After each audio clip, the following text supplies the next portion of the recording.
What is up, my beautiful gem gems? Welcome to Saturday Night Live Intuitive Oracle. I know it gets very, very confusing. So I'm at my mom's and I literally forgot everything. And having a little bit of a rough day. So I'm coming to y'all thugging tonight, I guess. I got my new Mac Miller t-shirt on though. I'm super excited about that. So thanks, Mom, for buying that for me today. And natural hair, don't care. So good to see you guys. Went Christmas shopping today, got a bunch of things done. And then when I got home to start preparing for stream, I realized I left my laptop at my house. I left my hair clip at my house. And for any of you people that dye your hair out there, you know, like when you have long hair and you're dyeing your hair and you don't have a hair clip, it's like the end of the world. But I got it done. Like I said, I'm thugging, but we got it done. So the first computer I ever used to ever write a word, to ever do a YouTube video, to ever do anything, it was a Chromebook. And I eventually ended up giving that Chromebook to my son, Damien. Luckily, I was able to use that tonight and his gaming chair. But here's the thing, guys. I can't. Oh, there it is. I was going to say, I can't scroll up to see y'all's comments. All right. Lotus Girl. Everybody basically has been sick, but yes, I do hope all of you are feeling better. I hope you've been watching the shorts and keeping up. I've been doing some raps for you guys because I think it's funny and it really does put me in a good mood. So don't take any of the lyrics to any of the raps that I do personally. I randomly choose them. I hate this darkness on me, and I do have lights here, but it would have been a fiasco to put them up. So I do apologize for my appearance, guys, but again, that's not what it's all about, right? Mama Cindy Lee, thank you so much for those amazing memes. I love them. I love being a meme. And now at least like my first memes were good ones because I know one day somebody's going to make a horrible meme about me and then I'm going to know that I made it. But for now, they're awesome and I really do appreciate you. Blue Crossroads, hey, we're supposed to be getting a really bad storm here tomorrow, but just rain, which is kind of good, better than snow because I hate snow. I call it boot ruining snow because that's exactly what it does. And if y'all didn't know, I'm a boot girl. I love boots. I'm that girl that wears short shorts and like Uggs in the summer. I know, weather confused, but that's what I do. Ralph and Cassie Francis says, got to buy a lottery ticket sometime soon because I feel lucky that I actually get to make it tonight. Pretty happy about that. See you in 25. That is awesome. Lulu Bell, what's up, beautiful girl? And Cindy, oh, hey, how you doing? Mark Hall said, what's up, sweetie? Mark, thank you again for the Rocher candy. I was really surprised and super excited to receive that because it is my favorite candy in the whole world. Yeah, darling Deb, what is up, sweet woman? Paranormal Pixie, hello, girl. Melissa Nicole, hey, sweetie. Cowie, here we go. Raymond, nice to see you. I think is that everyone? Let's see. Multifaceted Jules, what's up, sweetheart? Gemma woman, Gemma Jade, yes. All right, so yeah, we're just gonna read on today, do what we normally do, and I try to look always nice for you guys. Like I said, I'm a little bit thuggy today. I got my t-shirt, my sweatpants, and hair in a bun. I actually look like I'm ready for a fight, but y'all know how it is. Let me move this a little bit closer here, get a little bit more settled. And yeah, Roger Blair, what is up? So I got two decks that I haven't used in a really long time because they've been here. So I got Cali Oracle and Oracle of the Unicorns. Let me bring in the man of the hour here. Nope, now he blinked himself off. Son of a gun. Hey everybody, how you all doing? What's up? Evening, Gemma. How are you? Are you well? Are you good? I had a good day. I really did. I just listened to get kind of like amped up, and I've got my rocks are not rolling today. Oh, baby. I got my Mac Miller shirt on, so I got inspired, and I listened to Best Day Ever and My Favorite Part. If you guys are looking for a really cute love song, My Favorite Part by Mac Miller and Ariana Grande. And Best Day Ever is just a song like that makes me feel like I'm doing this, you know, it gives me a lot of confidence. So let's get started. You want to get started? Yes, let's get started. And you know who's first? You called her first. My Lotus girl's first. And you know what? I don't know if she's here, so I'm going to write a timestamp. Okay. Okay.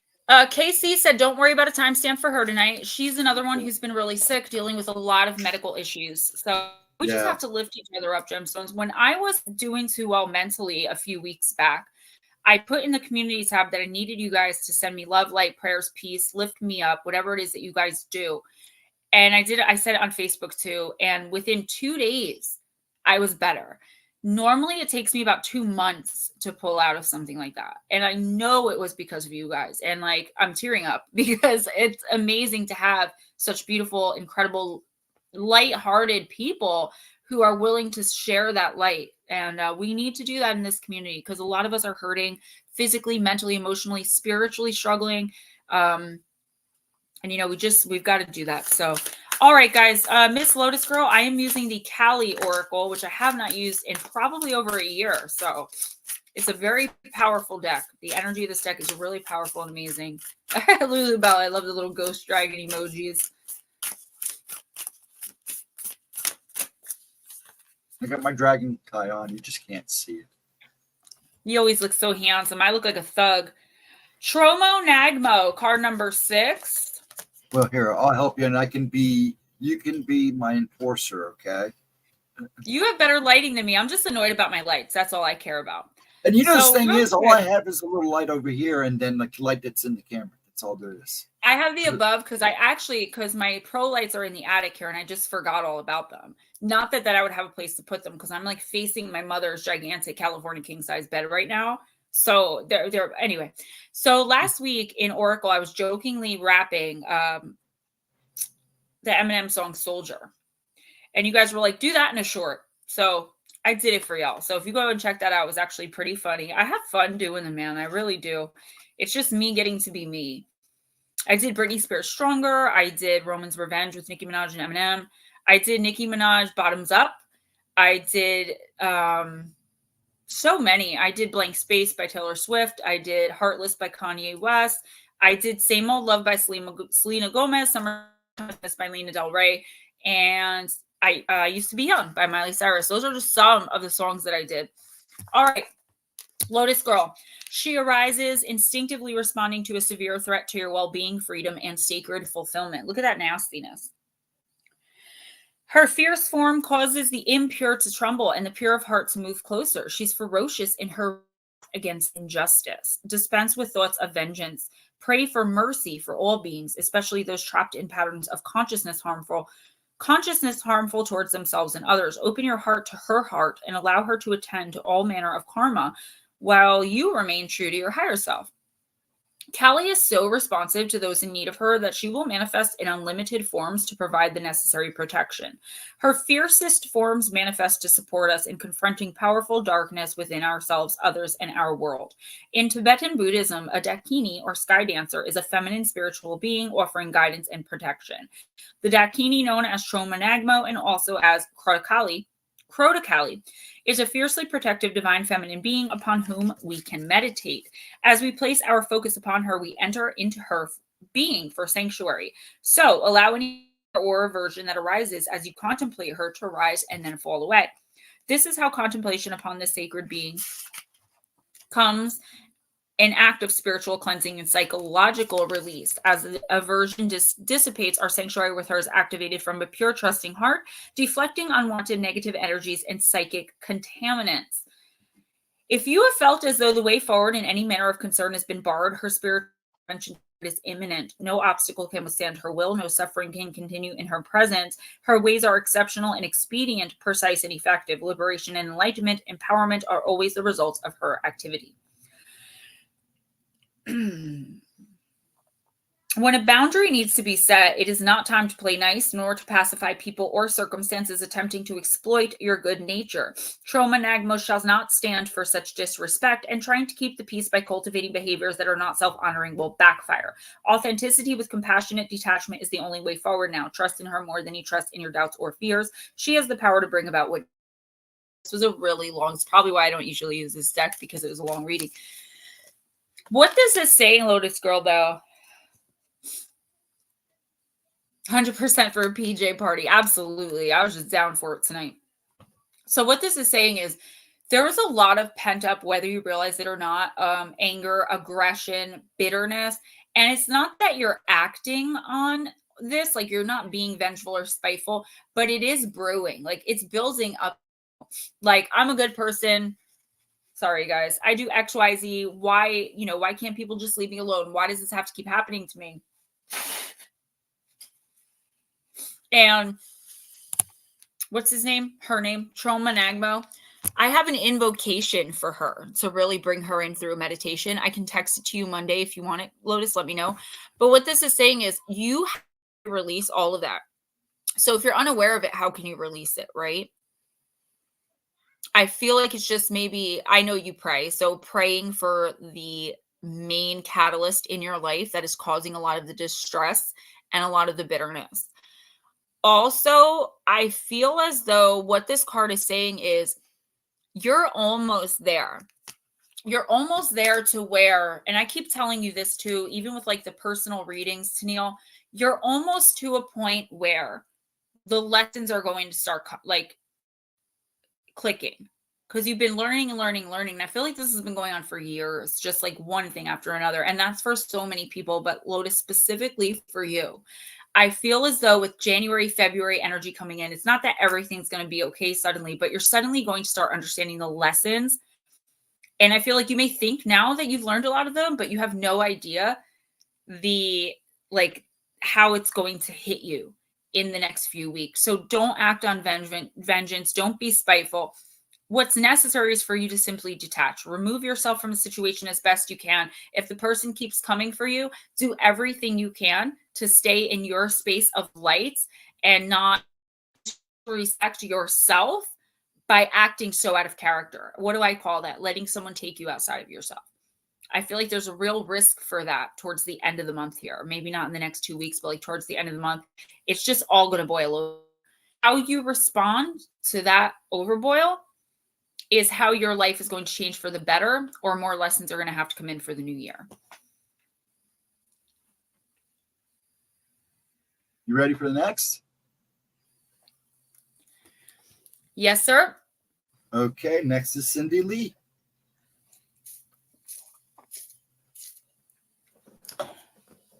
Mama Cindy, I'm going to use Queen Maeve. Who took the dogs out? Blue, blue, blue, blue. I feel ugly. I'm just letting you guys know. No, I'm so used to like beauty queening myself up that like this is how I normally look. Like to your days. I didn't wear a tie last time, so It's just that my mom's moving. So my room was the first room to be cleaned out because I don't live here. It's been hectic. I forgot a lot of my stuff. So, all right, Lotus, you were the first one. I'm sorry. Yeah, Lotus, you got Troma Magno. So if you were listening, if not, that was your card, that crazy fierce card. But I wanted to pull Cali energy for you because you need it. You are to a crossroads. Like, listen, guys, just by the astrology alone. Thanks for that. Ow! Just by the astrology alone. Hold on, guys, because I dropped a card and I'm like right up against the bed here. So, in the past 8 to 10 years or so, right?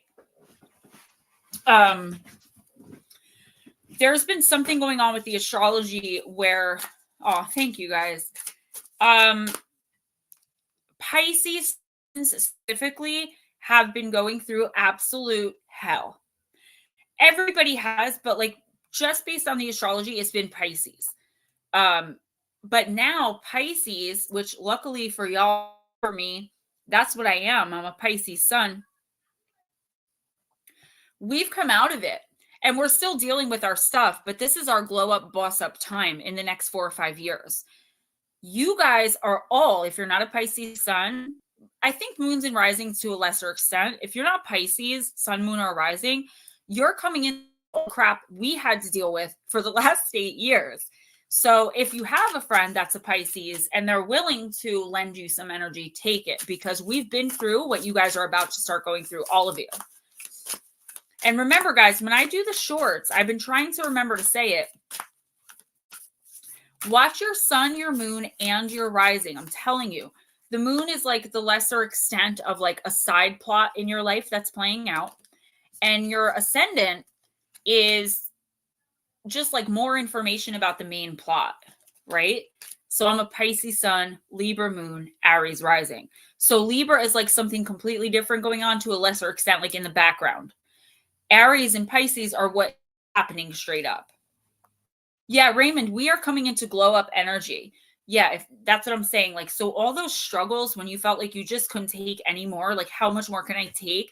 That is, I mean, it's not going to be 100% good. Don't get me wrong, but it's not going to be anything like what everyone else is going to be going through for like 4 or 5 years.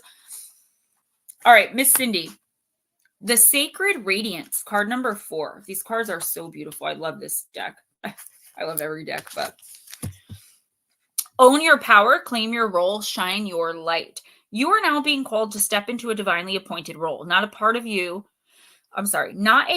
will play like an actor on a stage, but a role that you will actually be. Even more accurately, a role that you are, if only you'll admit it and locate the courage within you to claim and wield that power. The sun is not embarrassed about being the light of the world. It does not hide or dim its brilliance in order to be polite. It does not shine with shame. It shines because it must. It is the reigning monarch of the sky because that is what it was born to be. And in its steadfast and undiminished radiance, it blesses the world with life. Be like the sun, Cindy, and proudly embody the queen-like role that is the truth of who you are. This may be a message about taking tangible action, steps towards a cherished goal. It may be a passionate wish or desire you have been reluctant to claim or even admit to yourself as a possibility. Or it may be something you have consciously and deliberately have been wishing for. Alternatively, this could be a message about internally owning your personal authority, which in turn may inspire you to take the lead at work or in your family or community. Because we're talking about your true divine identity, your own frivolous stories are the only ones that can possibly hold you back. For example, you may be telling yourself lies about your lack of worth or ability, or perhaps you are holding expectation of rejection, failure, and disappointment. You may be thinking to yourself, who am I to do this or that? Why would I imagine that I could even do that? Why would people listen to me? Or why would they care what I have to say? What makes me so special? Or you may be so frozen with terror that you are stolidly refusing to acknowledge or perceive what this is about. Even if you don't want to stay stuck or hidden where you are, it may feel safer than stepping in where others might disagree with you, laugh at you, ignore you, etc.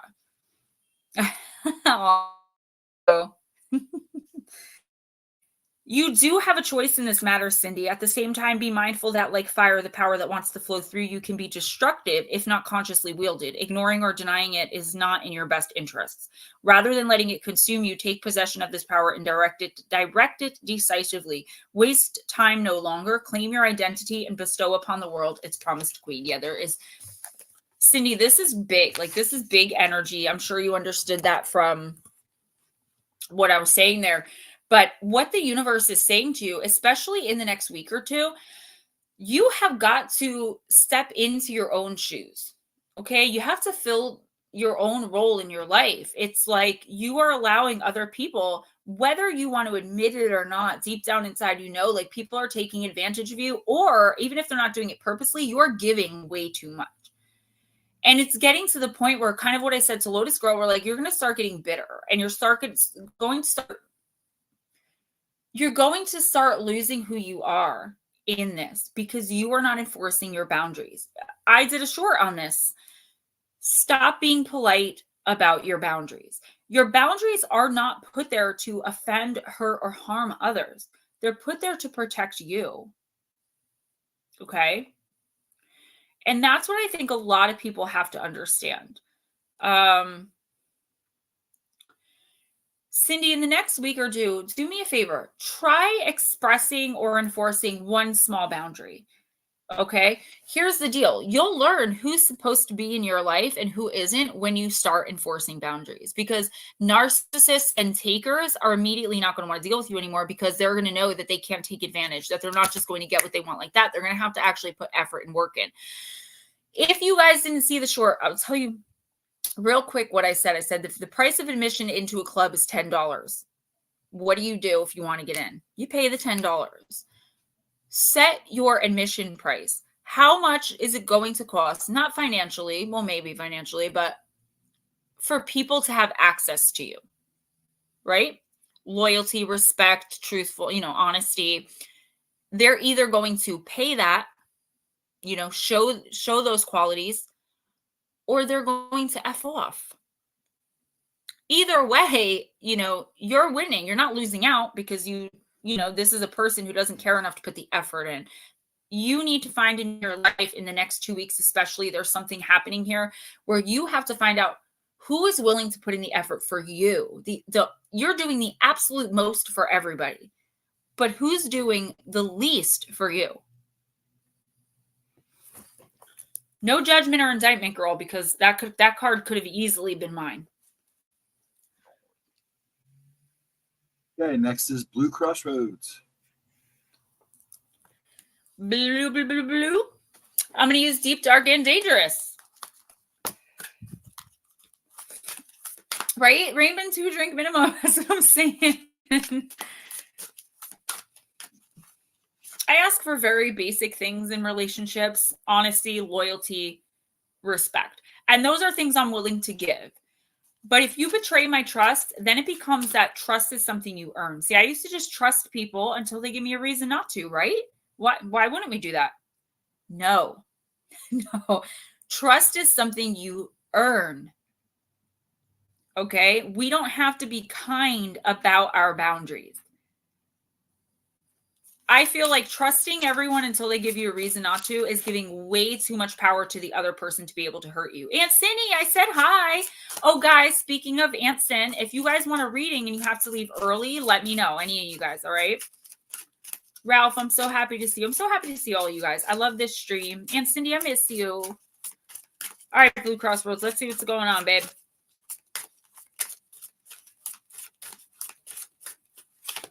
Oh, I got your fall card too. Thank you so much. I do appreciate that.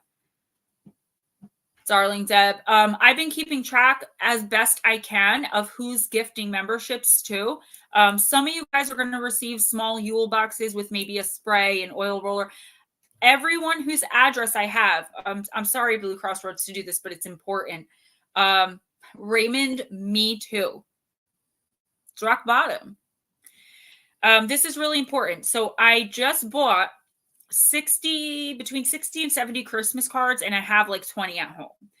If you want just a Christmas card from me, if I already have your address, if I've ever sent you anything, I have your address. I keep them. If you want a Christmas card from me and you live in the United States, unfortunately, I can't send overseas yet. And I don't have your address, please email it to me because I'm mailing out the Christmas cards this coming week so they get to everyone on time. Blue Crossroads, you got the Hydra, the card of regeneration, card number 11. I'm not surprised. Hey, Smoochy girl.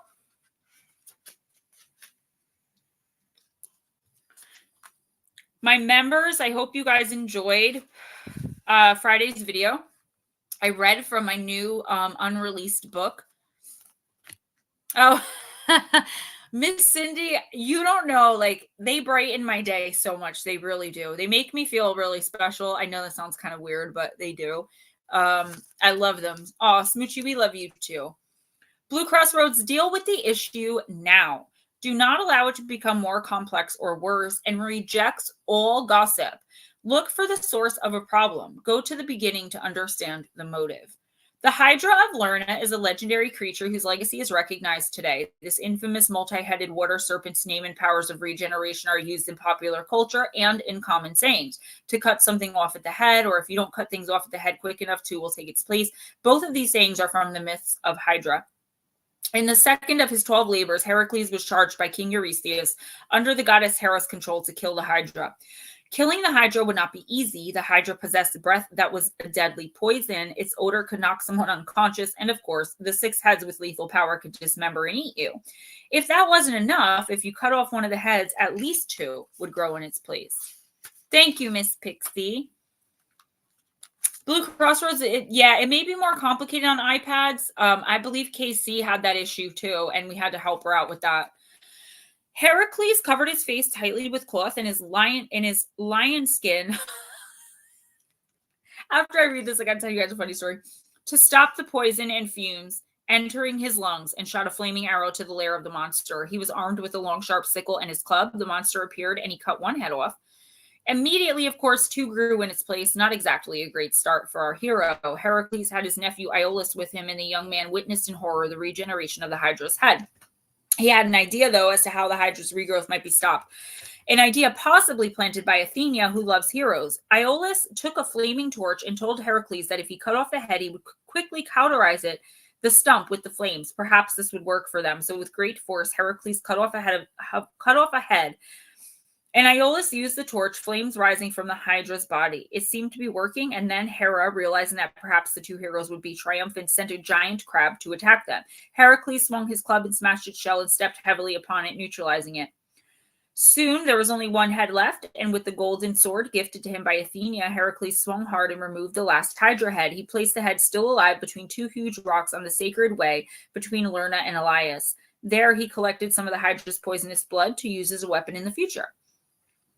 While the king recognized that Heracles did indeed conquer the Hydra, he imposed another 2 labors upon him. The original labors were 10 because he had assistance from his nephew, and the idea of using the torch to cauterize was not his own. Hera was sad that her creature had been killed and raised it up into the sky as the constellation Hydra to shine in immortality. Plant companion Iantana, or Lantana, I can't tell. Crystal companion, one of my most favorite crystals in the wide world. I work with it all the time, kyanite. Hilton, what's up? So Blue Crossroads, there's a few really important messages here, okay? The first one would be, make sure that you know where you're getting your information from, like that you trust the source of any information coming into you. I feel like somebody could be purposely trying to mislead you about something. It's either that, or I'm getting this thing of like, you're getting some information, like, it's weird because like I see you like on a computer. I don't know. And it's like, yes, you're getting a few sentences of the information. This is hard to explain because I don't know what it is, but the whole picture isn't there, right? You're not getting, as there's like part of the story that you're not getting, and you're taking some information that you're receiving somehow. And I am getting through text. So maybe someone's texting you. There's something going on here with electronics. And then you're taking that as fact and moving on that. When in reality, if you were to go like to the horse's mouth, say I know you're not doing this, but this is the only way I could think to explain this. Say you're interviewing someone for a job and you do a background check and they have some weird, I almost cursed, some weird stuff in their history.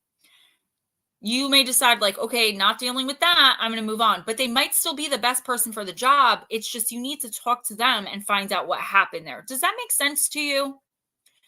Another thing is, so another thing, Blue Crossroads, when it says go back to the beginning, I feel like you may have like made a mistake somewhere, like inadvertently, or somebody did something to you. There's like a relationship here that needs to be mended. Not so much of like reconciliation where like you've got to be this person's best friend again, but I do feel like there was some kind of conflict or disengagement that like really shouldn't have happened. And I think you need to find out what role you played in it and take responsibility for your part. Yeah, with YouTube though, Smoochie, it is. That's the problem. Like, I try not to curse in my daily life. If I get really, really mad, I will. But my mom's a bad influence and she curses all the time. So when I'm around her, I curse a lot more. And you guys know, poop is my word. I always say poop. So anyway, real quick, I want to tell you guys, I was watching, I wish I could do reaction videos, but I don't know how to play that, like the video, and I don't know, like copyright all that. I may find out because I love reacting to things. There was this woman and she was in the grocery store. And she was freaking out. She's like, we've got to get out of this country. You guys don't know. Like, look what they're doing. Look what they're doing. They are killing. Okay. She was serious. She had tears in her eyes. They are killing exotic animals and putting them in the grocery stores now. Lion meat? Lion meat. Look at this. She's going. Guys, it was loin. It was like loin steak, or it was loin something, and it was obviously pork. Yeah. This woman thought it said lion. And she there was so freaked out. upset. It's a real thing. Google it. I'm telling you. Look it up on YouTube. I believe It's you. a short. She was like, Yeah, look I at this. believe it.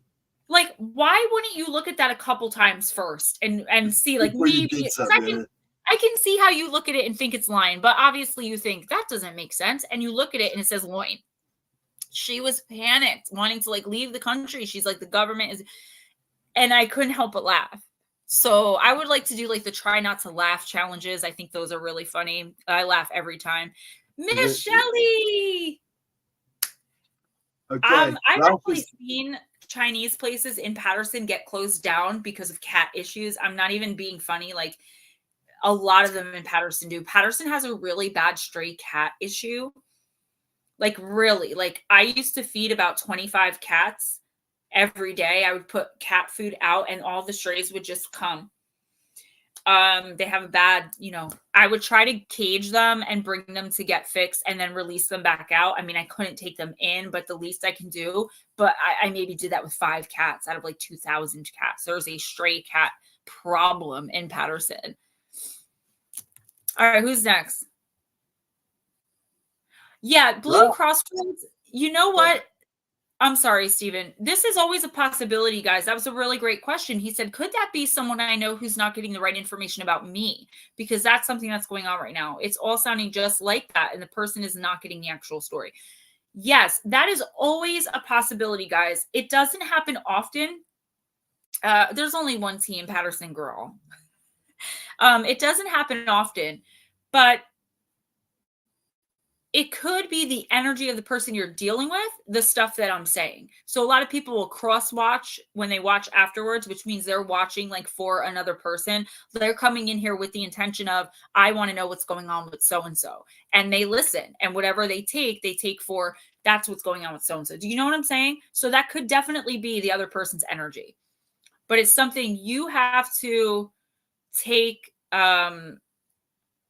you have to find your role in it, because you do have a role there that kind of caused this domino chain reaction. Why? What happened, Nutslap? I actually know my mom has the best internet there is, and for some reason it is bad. Why? Is there? Am I blinking or something? No, you're just a little on the fuzzy side. Aw, why don't you guys you're a little tell me blurry in the first place? You guys just let me. It's the Chromebook you're using. Their cameras are not the best. Remember that one I had when I was with you? I looked like crap. That's what I'm using. I had to use sorry guys. I had to use Damien's Chromebook because I left my freaking laptop. I'm like, oh, I'm not working this weekend, and I left my laptop at home. Deal with it. I don't look that good anyway today. I told you, I'm thugging. We thugging, rolling on dubs. I don't know if you can change the resolution on the camera. So guys, it sucks and I don't like it. And I'm gonna come back and look at this video and be like, ew, I look disgusting. But it's about the message, so it is what it is. I was lucky to have this, because if I didn't have this, I wouldn't have been able to stream tonight. I probably should have used my phone. I didn't even think of that, my phone, but then I had no stand. Guys, this is the best I can do. I'm sorry. Who's next? It's the Chromebook. It's not her fault. It's not the internet. It's this Chromebook. And like I said, I don't know if you can change the resolution on it or not. Sometimes you can. But let's get on. Ralph is next. Ooh. I'm pixely. Pixely. You guys know what I look like.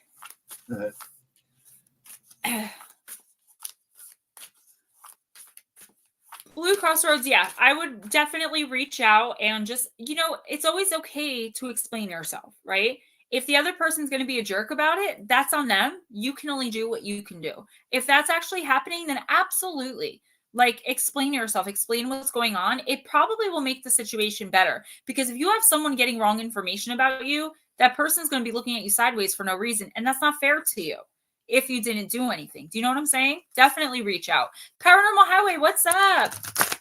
Wipe the lens. Chromebooks are just not good. Like, they're not good for streaming. But like I said, since I left my laptop, this was my only option. So Reeman, you're so sweet. All right, Ralph, let's do this. My daddy's birthday is on Thursday. Okay, we got 2. Can I get 1 card, please? Thanks.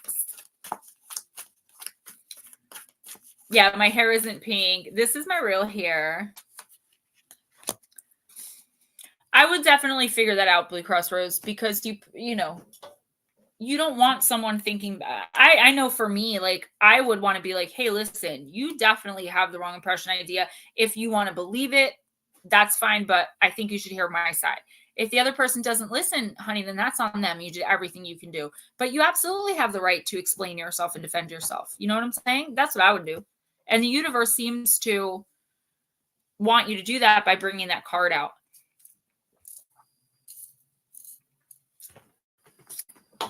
All right, cool. So, Ralph, you got Sage. Be devoted and committed.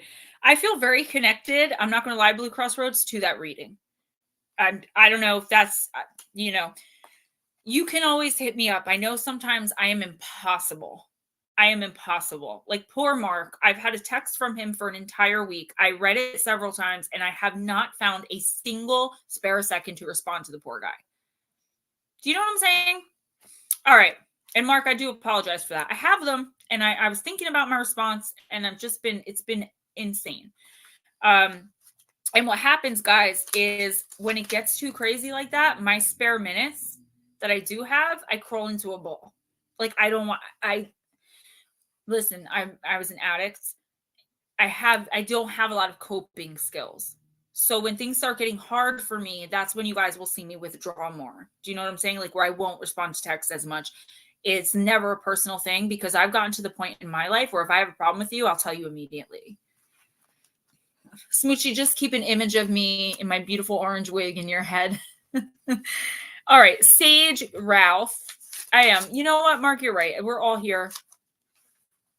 You are. You're going to move back to New Zealand December 21st. Anniversary. You have an anniversary, Smoochie? Yeah, Ralph, I am too. The only time I feel bad about it is when someone's texting me and they're trying to talk to me about something. You guys have to understand, I spent almost 6 entire years, every single day, just me. Sometimes my friend Steve. So I'm so used to that loneliness. Do you know what I mean? Like it wasn't even loneliness anymore. It was what it was. I am trying to pull out of it. That's why I always offer to help you guys because I feel like I'm going to pull. That helps me too. Smoochie, I can't believe you remembered that. Yes, guys, on the 21st of December, I will have 5 years off drugs. Completely off. Like no slip-ups, no skips, no failed urines. I will have 5 years on December 21st. Smoochie, that's amazing. Thank you so much for remembering that. Wow. All right, Ralph, be willing to go the whole road and back again. This will allow you to be the best you can possibly be. I'm the only one I know that gets clean and sober 4 days before Christmas. Most people would party through the holiday, not Gemma. Thank you, guys. Thank you. The sage represents the wise one within you. When this card arises, it shows that you are preparing to become a great and insightful teacher to your peers. It guides you to take notes as the wandering yogi is on this card because your knowledge and life experience can impart incredible insights to those with whom you come into contact. Thank you, BMR. Nice to see you. I have a new book coming out next month. Eric, you too. I need people to interview me. The card is also about observation and becoming more aware of who you are and all of your inner workings because the awareness can bring more clarity to your decisions. Multifaceted Jules, no, you did not, sweetie. Thank you, Miss Shelley. Devotion is a powerful energy. I'm so sorry. I keep getting distracted. It's about the Black Eyed Kids, by the way. Just saying. Okay, Ralph. Devotion is a powerful energy. Right now, angels and ancestors want to acknowledge how committed you are to your growth. Your continued dedication to this aspect of your life has been recognized, and your understanding that you are not only a body but also a soul is all you need to continue growing and expanding. The energy of oneness is offering itself to you now, and it's important you take some time to integrate it all so that you can be supported and guided by it. This is what the divine wants for you. Make a note of experiences or teachers making themselves known to you at this time because you're going to share those teachings one day too. Ralph, yeah, BMR, either text me, I still have the same number, or email me. So, Ralph, this is an amazing card, and let me tell you why. There's actually a few reasons. So, I don't read for you every single week. Cowie, actually, yes. Once the book comes out, if you want a copy, you let me know. PayPal me. I only charge you for the book, obviously, and the postage, which is like $4. So you pay me like $20. And then I mail it to you. I will sign it and write a little message in there. I always like to write funny things. All right, Ralph, this is really important because, all right, I don't read for you every single week, but I do take notice that when I read for you a lot of the time, it's about you teaching. Maybe not literally like being in a classroom and teaching, but I believe this is the influence you have on your children specifically, hun. Okay? This is the universe. It said it right in there. The universe wants to acknowledge you. Acknowledge the hard work you're putting in. Acknowledge the growth and the changes and just the amazing energy. What you transmuted horrible tragedy into something amazing and wonderful. And this is the universe acknowledging that, like, you have to keep pushing forward no matter what. So if you've been feeling like garbage lately, or if you've been feeling maybe you're not enough, you're not doing enough, if you've been going through some stuff with your kids, or I just feel a younger energy. I believe that it is about your kids, though. This is telling you, like, look how far you've come. Look what you have gone through. Keep going, because sometime in the future, it's not going to be in the next 2 weeks, probably within the next year, you may have the ability to reach even more people about the experience that you had. There's some experience you had, and I think I know it might be the tragic death of your wife, but it could be anything, where you have transmuted that energy into something so beautiful that the universe is going to give you an opportunity to put it out there and show others how to do the same thing. If that makes sense. Miss Jules, no, you didn't, sweetie. BMR and Paranormal Highway, if you guys want readings before you sneak out, Hilton, you too, because I know you leave early. We're missing Eris, we're missing Anna, we're missing Vixen Joe. New Soul, world doesn't appreciate a lot of things. Thank you as always. All my love and support is given to you at all times, rather whether I'm here or not. Yeah, absolutely. Blue Crossroads, she did comment Friday underneath the members video. Nutslap. Here's the thing with my wish list. Sometimes I will hit something that I want to purchase for myself. There's a lot of things on there that I just hit the heart and it ends up going into that list. And then I have to go in and move it into my personal list. And I don't do that. So a lot of the stuff, but no, if you think about it, I've been collecting stuff on that wish list for 4 years now. So 3.5 years. So there's probably about 2,500 things on that wish list. Yeah. Who's next? Lulu Bell. Miss Lulu Bell. Let's do the magic of unicorns. I haven't used this deck in over a year either.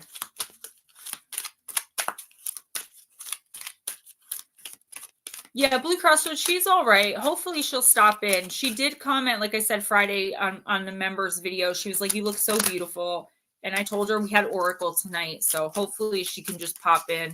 If not, we'll do her a timestamp, Aunt Edna, because Casey doesn't want one tonight. All right, cool. Yeah, it's pretty cool. The decks that I don't use a lot, there's always a reason. Some of them aren't very connected. You know, I don't connect energetically with every single deck. I have 200 or 160, something like that. And I think these are just like, this one I don't connect with that well, or I never did, but I have new energy now. So Cosmic Ruby, be a peace ambassador, practice cosmic mastery. Card number 32.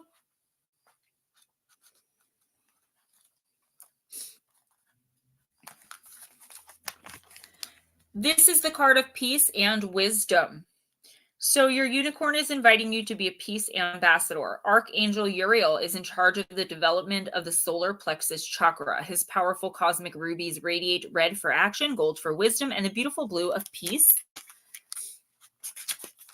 and higher communication. When these gems are lit up by unicorn energy, they bring forward your self-worth and confidence so that you can take action with love and common sense. Your guidance today is to ask for a cosmic ruby to be placed in your solar plexus. As you sense its light being absorbed by your systems, know that a new, improved version of yourself is stepping forward.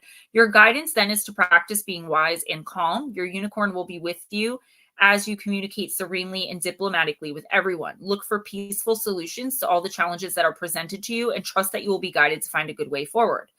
Your unicorn is reminding you that a cosmic ruby accelerates your spiritual journey to intergalactic mastery. If this path resonates with you, visualize the gem around your energy fields and know that the unicorn is lighting the way for you. So what this card is basically about, Lulu, like obviously if you want to do a meditation and look for this to be placed in your solar plexus, ask for Archangel Muriel, okay? I know a lot of people don't work with angels or archangels, but I'm telling you guys, it's just like calling in spirit. You just have to meditate on it. Oh, I just got, my whole body was just overwhelmed. I'm sorry, guys. There's something in here that's so like light, so bright. It just overwhelmed me. Wow. You ever get like that tight feeling in your head sometimes? I just got that all through my body and like, it just feels really good. Actually, I could fall asleep. What this is about is finding your self-confidence. Lulu, there's a situation either going on in your life or that is about to start happening where you really need to stand up for yourself and set boundaries. I feel like I keep seeing you like, like, I don't want to, I'm uncomfortable. There's something that is making you very uncomfortable. It's either the way someone's talking to you, treating you, or it could be you watching someone else get treated like poop. There's something going on that like, you really feel like you don't want to put up with it anymore. But at the same time, you want to be conflict avoidant. There is a way that we can confront situations with kindness and love and act in dignity. Lulu Bell, whatever this is, whether you know what it is or not, someone is not treating you right. You have the right to confidently tell them that you are not going to accept that type of behavior. If the universe is bringing this up, that means it's reached like fever pitch. Okay? The universe wants to see what you're going to do. It's time for you to stand up for yourself. Okay? You can do it with class, baby girl. You don't have to be rude. You don't have to yell, scream, curse. But it's time for whatever this relationship is. Okay, whether it's with someone in your family, whether it's romantic, whatever the case may be, it is time for it to end. You and this person are supposed to go your separate ways. I'm sorry, I have to blow my nose. You learned everything there is to know or learn from one another, okay, in your contracts. There is nothing more there. You have to stand up for yourself. And I think I'm seeing like major like glow up. Like once you do this and get through it and understand that like there is a way to do things, you're going to come into a confidence unlike anything you've ever known. And that's when you're going to be able to finally start, moving in closer to following your chart. Because you did it once already. You got it out of the way. And it's like, oh, I know, like, it's going to feel so good. Like such a relief, a weight off your back, a weight off your shoulders.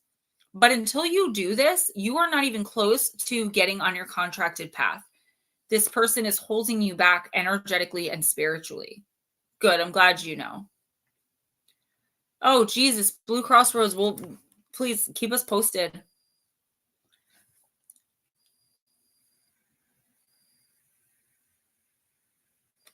Okay. Mark Hallstetter. I don't see that's what I mean about those decks. Like I just don't connect with that deck. It's hard for me to. You're welcome, sweetie. Thank you for being here. Mark, I'm going to use the Oracle of the Universe for you.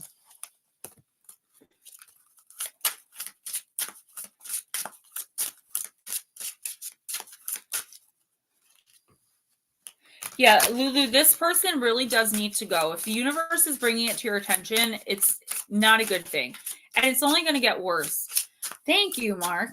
I was like, there's something in here, like a light just hit me. But if it was spirit, I would have seen it. So it probably was you. Because I remember that night you were like, in about 15 minutes, I'm going to send you energy. And I did sit there and I did receive it. It's real, guys. I mean, it's, you know.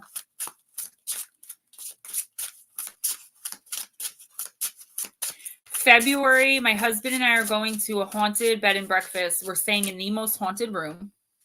He insisted he wants to go. And then my mom and my sister and I are going to the same place, but it's going to be so much fun because you know how spirit behaves around non-believers. And he's not just a non-believer, he's a mocker. He'll say to me, like, if we're in the middle of arguing, no shade on him, but like if we're in the middle of arguing, he'll be like, oh, your energy is low. Let's raise the vibe. Like, he's 65 years old. He doesn't talk like that. He's mocking me. Probably playfully, but still. So I know they are going to tear him up, and I'm going to film every minute of it. I was like, look, one exception, like one condition is that I'm going to be filming. Oh, paranormal, I'm going to. Like, when he was like, well, why don't you ever invite me? I was thinking to myself, why would I invite you? Like, you don't believe in it. You think it's hilarious. And then I was like, you don't believe in it. You think it's hilarious. Let's do it. So I'm definitely going to be filming, guys. I'm going to be doing shorts. I might even throw a live stream in. Deb, you have the power to do it. It's literally easy. You just have to close your eyes, calm your mind. Imagine this is how I do it. Imagine a ball of bright gold or white light or both. Breathe it in through your nose and breathe all the nasty stuff, the blackness out. Just take like 5 to 10 deep breaths. Do that. Then you're filled with the light. You imagine the person you're sending it to in your head and you literally push it to them. You imagine them receiving it right here at their heart center. It takes a little bit of practice, but honestly, if you practice for like a week, you'll get it down pat. Mark, you got the constellation Hydra, the catalyst. Same author of the other Deep, Dark, and Dangerous that Blue Cross was just pulled. You guys are amazing. That's what I mean, you know? Whether you pray, whether you send energy, like whatever you guys do. And that's what I try to tell you guys. Like, it all means something. It all matters, whatever your beliefs are. Vixen Doe, what's up, girl? All right, Mark, use the situation you're going through right now as a catalyst for change. Sometimes experiences can be catalyst for positive change. Do not wait to deal with a difficult situation. Deal with the issue right now. Seek answers now or the situation will get worse. Take proper action. Possibly, Hilton. A lot of people are experiencing tinnitus. Actually, can you star his question? Because after I read from Mark, I would like to respond to that. We have all heard sayings like cut the trouble off at its head, or if you don't stop something at its source, who will take its place? Or perhaps that if we don't address something now, it will grow more heads later. This is the legacy of the multi-headed sea monster, the Hydra. The Hydra constellation is said to be named after the monster or after a serpent-like creature similar to the famous Hydra. The Hindus see Hydra as Ashlesha or Naga, the snake. The most popular mythos of the Hydra relates to the hero Heracles. In the second of his 12 labors, Heracles was charged by King Eurystheus under goddesses Hera's control to kill the Hydra of Lerna. Killing the Hydra wouldn't be easy. It possessed deadly poisonous breath that could knock someone unconscious. Its 6 heads could dismember and eat you. And if you cut off one of the heads, at least 2 would grow in its place. We did just do this for Blue Crossroads, but honestly, it's a totally different message. While the king recognized that Heracles did indeed conquer the Hydra, he imposed another 2 labors upon him because the original labors were 10 because he had assistance from his nephew. And the idea of using the torch to cauterize was not his own. Hera was sad that her creature had been killed and raised it up into the sky as the constellation Hydra to shine in immortality. Hydra is the largest of the 88 modern constellations, measuring 1303 square degrees and covers 3% of the night sky. Even though this constellation is large, it only has a few bright stars, the most luminous being the orange giant Alpha Hydra. Your words of power. I deal with my problems with thoughts and promptness. Yeah, so there's definitely a challenge in front of you, Mark. And I do feel like it's something, I am way too comfortable with you guys. I do feel like it's something you've been dealing with for quite a while. Okay. The universe is like, stop sitting around stressing over this and wondering like, it's not your fault. whatever is going on now with you, you did not cause. Okay. It's not your fault. You had there's like the root cause, Mark, for this particular situation does not lie with you. Which means just like Lulubelle, just like Blue Crossroads, just like Lotus, like you have the right to say enough, to say like, no more, I'm done. Like, this is enough. I've had enough. And I feel like you, for some reason, are hesitant to do that because you feel like either you're going to take the blame on or there's something else going on here. But the universe is telling you like, enough is enough. If you allow whatever this is to continue, it's going to get a hell of a lot worse. But if you deal with it and take care of it now, oh, so annoying. If you deal with this and take care of it now, it'll be done and over with. It's like ripping the Band-Aid off. That's what I keep seeing. So something that's going on here, instead of waiting and waiting and waiting, take care of it. You have every right to. The universe is backing you up. So you got this. You can approach someone angrily, but still behave with class and with love and dignity. And that's what the universe is calling you to do in this situation. Divine Empathic Forest Friend, what is up, beautifuls? Divine Empathic. So what happened was I fell really behind with December readings to the point I'm not even allowing anyone to pay for readings in January. Like I can't even accept money for readings because I won't have time. I read for my patrons and for people that I read for every month. But I promise you a reading, and I feel I'm going to give you one, but it's going to be for January, not December. I just couldn't do it. And we're already like almost mid-December. So it's better if I give you one for January anyway. As far as January readings, I'm not doing the $20 personals. I can't, because I have 8 or 9 patrons. And then I have 4 other people that pay me monthly. And it's like, I've been reading for them for years every month. So obviously I'm going to keep doing it, but I need to catch up. So but Divine Empathic, you are on my list. I did not forget you. And Forest Friend, thank you for your beautiful emails. I read them when I'm feeling bad about myself. Like tonight, I'm going to come back and look at this video and I'm going to be like, oh my God, Gemma. What do you do? It's a Chromebook. It is. It's the Chromebook. Yeah. Okay. Next is Darling Deb.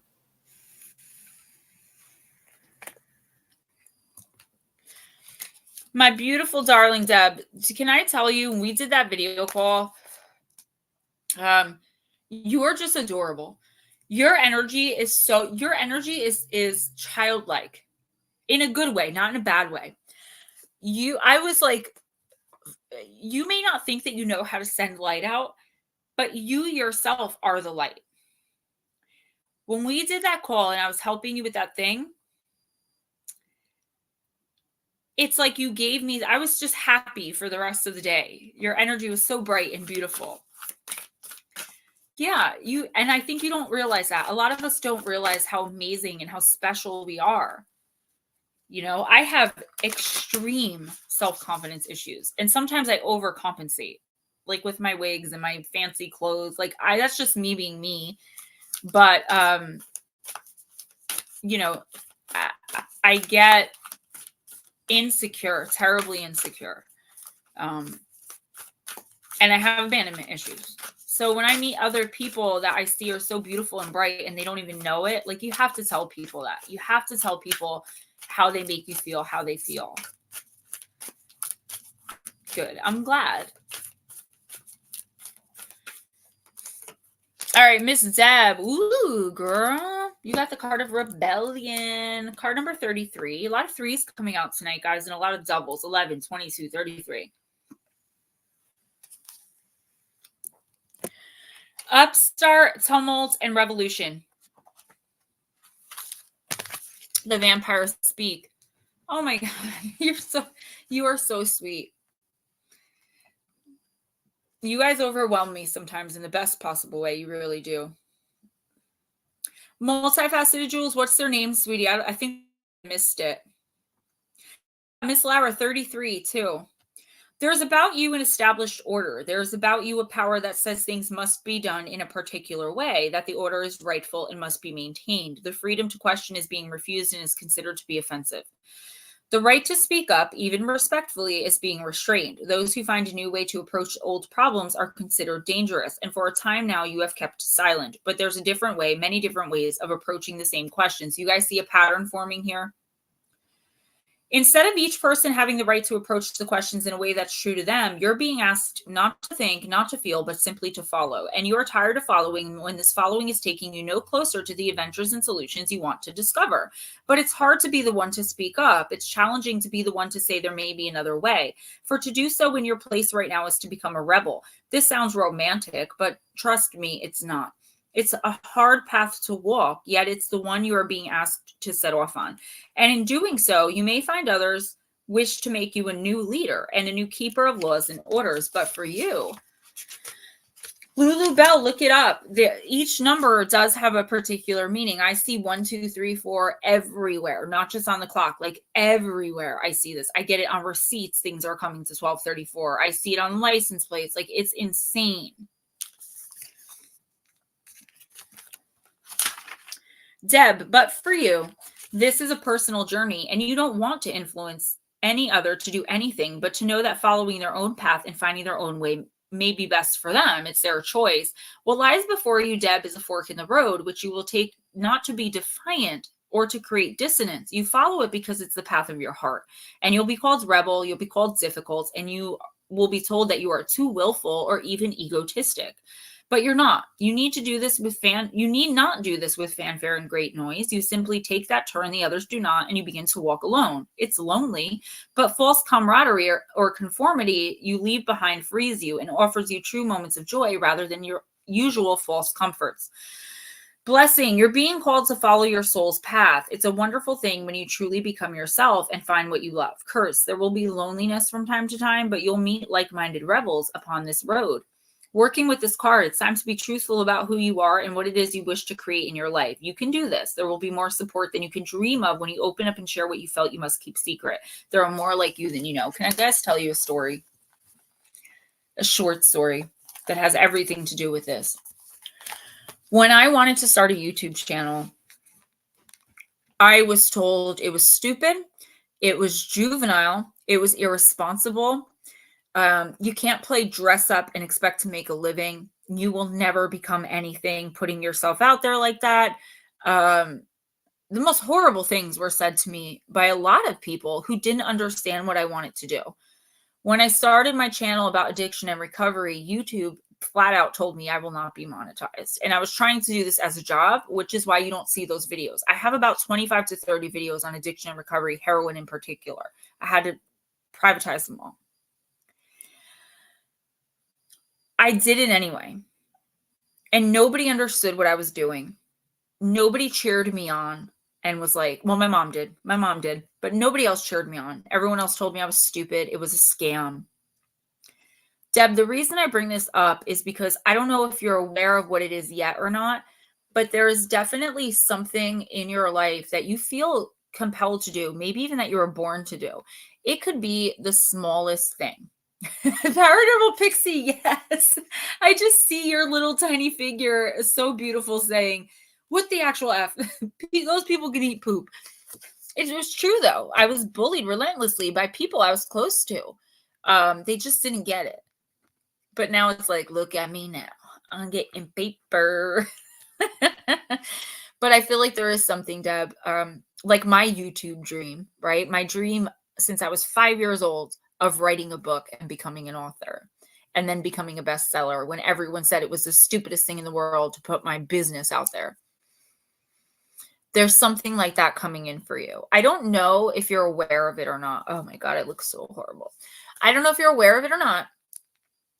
And you're going to meet with a lot of resistance, especially from people, like the people you most expect to support you in this are going to be like your biggest adversaries, not in life. Like y'all will still get along. It's not like you're going to lose people. You may after you take the initial step. What the universe is saying is that if you don't follow your heart on this, you're just delaying the inevitable. This is something that was contracted for you to do, whether you do it and fail or whether you do it and succeed wonderfully. Fail miserably, succeed wonderfully. It doesn't matter. you contracted yourself to do it. And all the resistance you're meeting, it will fall away. And the people you're close with that originally told you whatever they're telling you, like with me, they'll come to understand more. The reason these people are saying these things or will be saying these things when it comes up and doing these things is not because they don't love you or care about you. It's not because they don't want to support you. It's because they don't understand what you're doing. All right, Miss Pixie, if you say so, my big sister, I will shut up about it.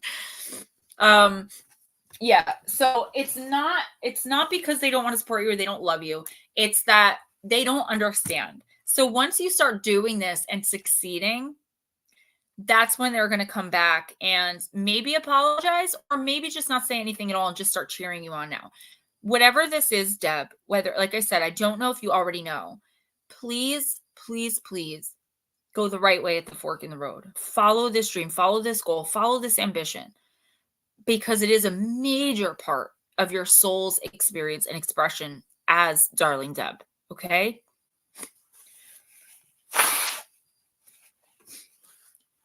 Go ahead, babe.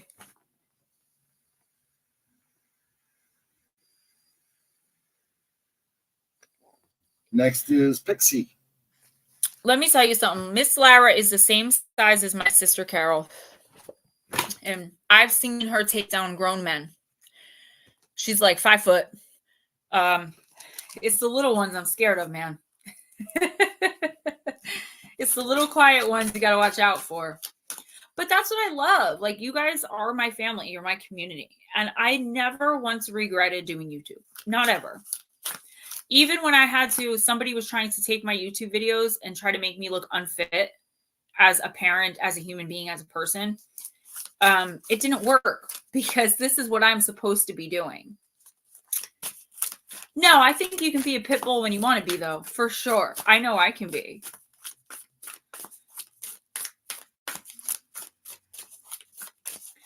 All right, Miss Pixie.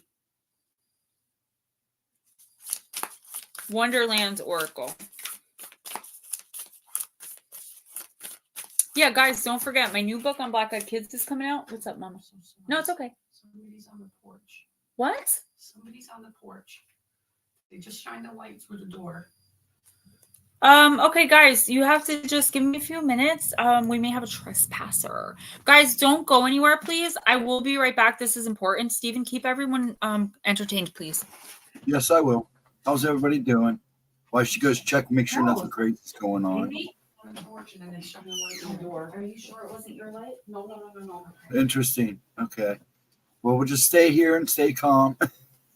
I hope everybody's good. She'll go check it out. Hopefully it's nothing major. I'm listening in the background really good. I got my headsets on. Well, timestamp, please. Okay, I'll ask Carrie. I'll ask Mr. Snyder if she can. I'm sure she won't have a problem with that. So you're good. I'll make sure you get time stamped. Gotcha.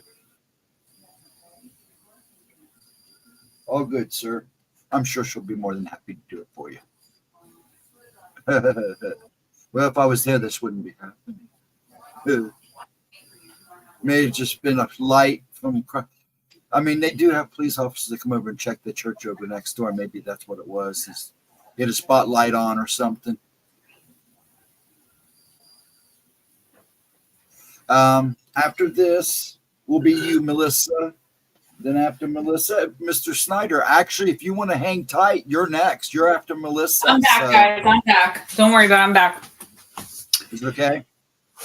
Well, I'll tell you guys really quick what happened. So we have this car that sits across the street from my mom's house in the church parking lot. It just sits there. It has no business at the church. It's always there.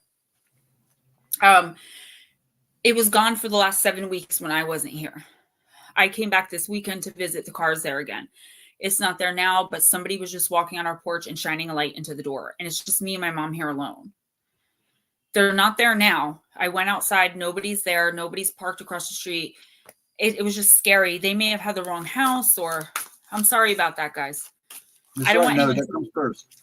Get nervous, call the police. That's what I told my mom. I'm like, listen, if you need me, you scream. But I'm good.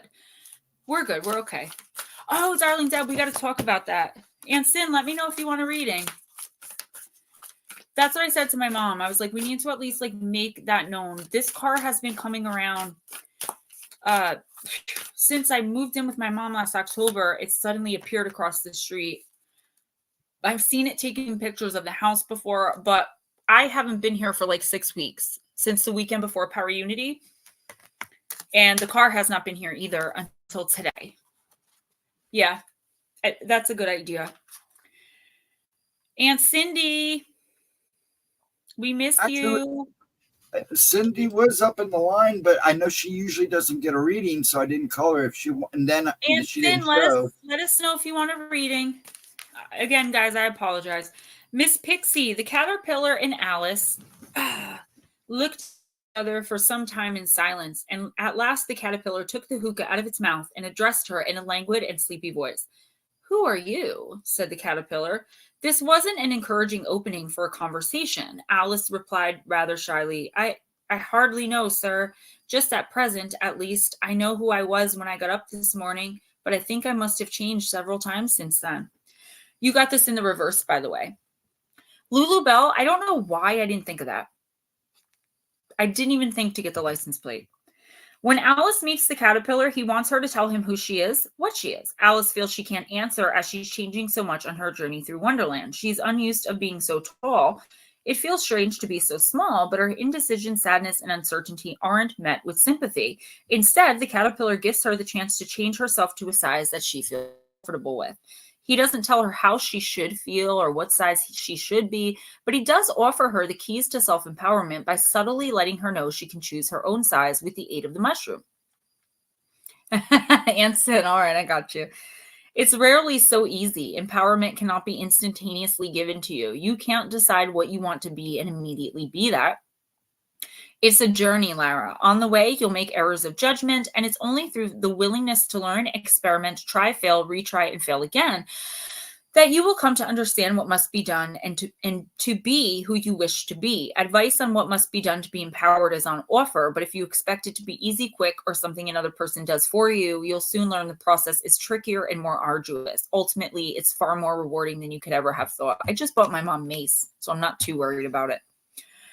Reversed, fear of following advice and learning through experience, wishing things were easier or more predictable, the belief that becoming who you want to be ought to be simpler, wanting another to do the hard work or solve problems for you, wanting support but being unwilling to apply discipline, or too scared to make the mistakes from which you'll learn.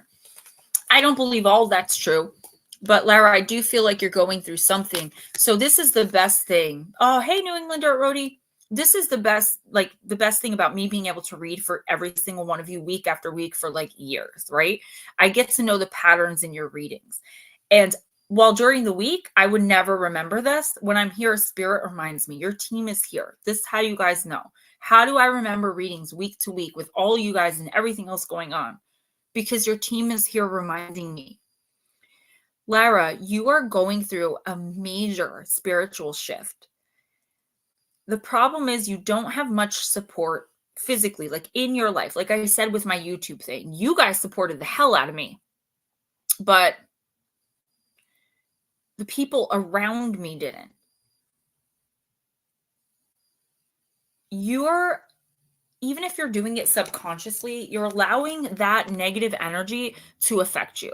Where now you're starting to think like, this is, they said it was going to be impossible and I thought it was going to be easier than this. So maybe they're right. Maybe it is impossible. Like somebody, I can't stand this person. I'm sorry to say. There is someone in your life, and I say this every flipping week, that is just planting seeds of doubt. It's like that's their job. Lara, don't let them derail you. Just like I said with Deb, like this is your time to shine. This is something that you're inspiring others. And I don't think it's specifically just YouTube. I think it's the work you're doing generally in the spiritual community. Okay? Don't stop. There are people you're helping that you will never see the effects of what you're doing, just like me. And this is what I have to remind myself. It's so important you remember that. You're a giver. And the best way to be a giver when it comes to this community is exactly what you're doing. You're giving what you can. Don't look to outside sources for validation, Lara. Thank you, Raymond. Thank you, everybody. Don't look to outside sources. You are not going to get validation from outside sources. If you need outside validation, sometimes we do. Like tonight, I don't feel I look very good. So I said that out loud and you guys validated me. And I expected that. And I was happy about that. And it made me feel better. Look to the people who support you for validation. If you look in the wrong direction, you're going to end up doubting. And guess what? Maybe that night you don't stream because you feel like it's not important, or you turn down that interview because so-and-so is right. Just one interview, and somebody is hurting and needs to hear what you have to say. Mark, see what he says? And he's not the only person. And I'm getting like really emotional about this because we don't see the effect that we have on people, Lara, and it's a big deal. I've had people tell me that I saved their lives. I've had people tell me that they didn't use because they watched my video instead. And you're doing the same thing. You can't stop for anything. Unless you feel, New Englander at Rhodey, I might actually do that. Unless you feel that you need to stop, it's taking too much from you, or you decide. If you decide to stop, Lara, it has to be your decision, okay? We help people. We don't even, you'll never see it, but you are doing it. Take your hair down. You guys, I might. I dyed it today. Purple black. I'm sorry about that, guys. There's a lot of light in here. This happens. It happens at my house too, but when I'm at my mom's specifically, because I have a lot of deceased family here with me right now that I actually haven't seen in a while, and they're here, and it's very emotional for me. Who's next? I'm sorry. You're fine. You are fine. Melissa's next. Did Cowie leave? I hope not, because he's next. He did ask for a timestamp. Okay. So, we can do that for him. He's coming up. He's next. So I don't mind doing it for people every once in a while. You know he what doesn't I mean? ask too often. No, that's what I mean. Like it's. Oh, he's here. He's here. He's here. Okay, cool. So let me do Melissa real quick with Shadows and Light, and then Cowie, I will read for you, sweetie.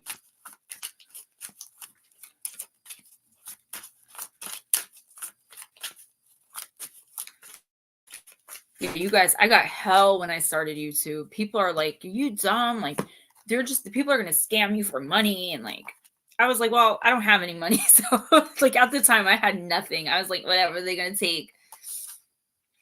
Melissa, you got card number 29, and I'm not surprised, girl. Shallow grave. You miss someone. This beautiful young woman is missing someone deeply, and she knows, perhaps for the first time, what it's like to lose someone. Missing someone can be hard. It feels like a physical ache, and our hearts can indeed be broken, but we humans have the capacity to connect like no others in the universe. We love, what's up, Batmom? And we love so deeply that love can continue even when the form we loved is no longer with us. If you've received this card in a reading, it's time to acknowledge just how deeply you have yearned for someone to return and how much that person's loss has affected you. That being could be a friend, a pet you love, or a grandparent or parent who is left and missing. Missing this is so strong that sometimes it does physically hurt. There's a deep sadness there, and it cannot be eased by denying its presence. And once this is done, you can put what's missing to rest and visit from time to time, but know that you have been truthful with yourself and that your sadness will change and be a part of your life's beauty, though not its pain. Paranormal Pixie, do you, baby girl? She speaks. It's time to let something go. But before you do, let's take a moment to acknowledge what this was to you. Know that this meant so much, and that by returning to the past rather than yearning for it in the present, you are creating a future that has greater freedom to it. There are opportunities for fresh starts all the time. Every day, in a sense, gives you a clean slate. For you, this sense of starting over is immensely important after you have grieved. You need to feel that something has been laid to rest and will no longer trespass in your present. Life is kind of like that. So much of what happens isn't about what's actually happening, but thankfully you will blossom and grow with fresh relationships and love after mourning this lost one. Sentimentally, holding on to the past, idealizing the past, refusing, not allowing yourself to get over a breakup with a friend, a move to a new town, a faded romance, parents who have divorced, or something you are convinced that you must have back in order to be happy again. Mourning for what was and what you feel should have been. Very deep sadness, and yet this experience has been of great value. It's time to move on and to place all of that to rest. Working with the element earth is most beneficial when this card and fairy come to visit you. Get some black tourmaline. You may wish to plant a memory tree, something earthy and growing that changes to commemorate your lost love. As it grows and changes, you'll heal, and memories will be sweet and sad without bitterness and pain. The earth takes forms and changes them and gives back to us what we let go of in new forms. It's time for you to stop hanging on so sadly to that which has long passed, mourn, and then come back to us ready to live again. So, okay, you may be mourning someone who passed, but I was getting a very specific message. You're not living, you're surviving. I get it. I'm going to talk about something, and it does pertain to this card, and I will make it quick. So when you are in an abusive relationship, and it doesn't have to be romantic, but there is abuse here, and I don't mean to put you on blast, but it's been over and over again, the same thing. Like, the problem is the person who causes you pain, your mind ends up being trained that they're the person who can take the pain away. So they cause the pain, you feel the pain, and the only place you feel you can look for relief is the person who caused it in the first place. But that's what being abused does to your brain. So while you may feel like, yes, you are mourning, like I said, the death of someone, like a literal death, this is about a relationship with someone, again, romantic or otherwise, where they have trained you to look to them for validation, to look to them for advice, to look to them for comfort, to seek them out. Don't do this. The universe is telling you the worst thing you can do is go back to this person. It's going to be lonely. It's going to be painful. You're going to feel like poop. You're going to want so bad. You might even be on your knees in fetal position with your heart literally feeling like it's breaking. Cold turkey, no contact. Again, I will warn you that going back into this situation is dangerous for you physically.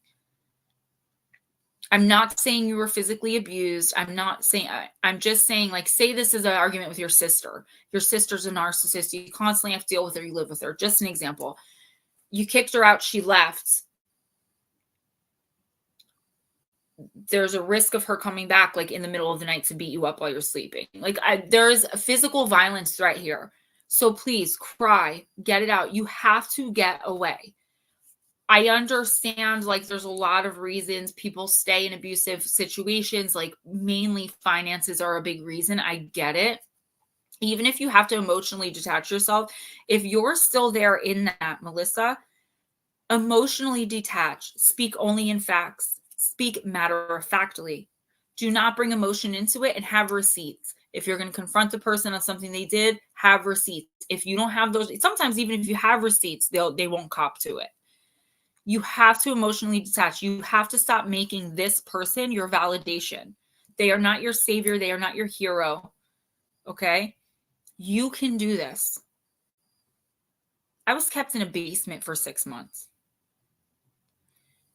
It's not easy. But you do get through it. You do get past it. And then you look back and go, oh my gosh, look how much time I wasted. Please, like, I can't tell you, like, get out of there, because maybe you can't. But please be careful. Who's next? Cowie.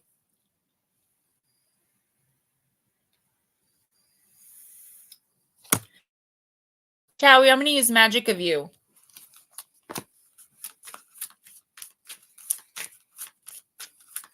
That Mom, I think so many of us have. Especially, like, our generation. You know what I'm saying? Like, the way we were raised, most of us, we looked for love wherever we can get it. You know? I purposely had a baby at 15. Purposely. I did that on purpose. My sister had her daughter at 13. Why do we do those things? We wanted love. But once we love ourselves, no one will ever love us like we do. And that toxicity will not even be allowed to touch our energy. Thank you, Miss Deb. You never know how strong you are until strong's the only thing you can be. That's my favorite quote because it's so true. And the word fear, it's F-E-A-R, right? So it could be forget everything and run or face everything and rise. It's your choice. Cowie, oblivion, open your arms, card number 20. Raymond, that's true. It does go both ways. And actually, in 2023, it's more the woman doing it.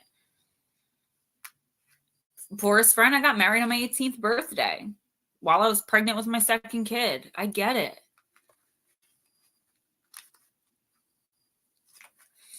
And you know what, Melissa? I say it at the end of every video, and I mean it. If you feel no one else believes in you, if you feel no one else has your back and you're the loneliest person in the world, I am here. I'm flaky AF.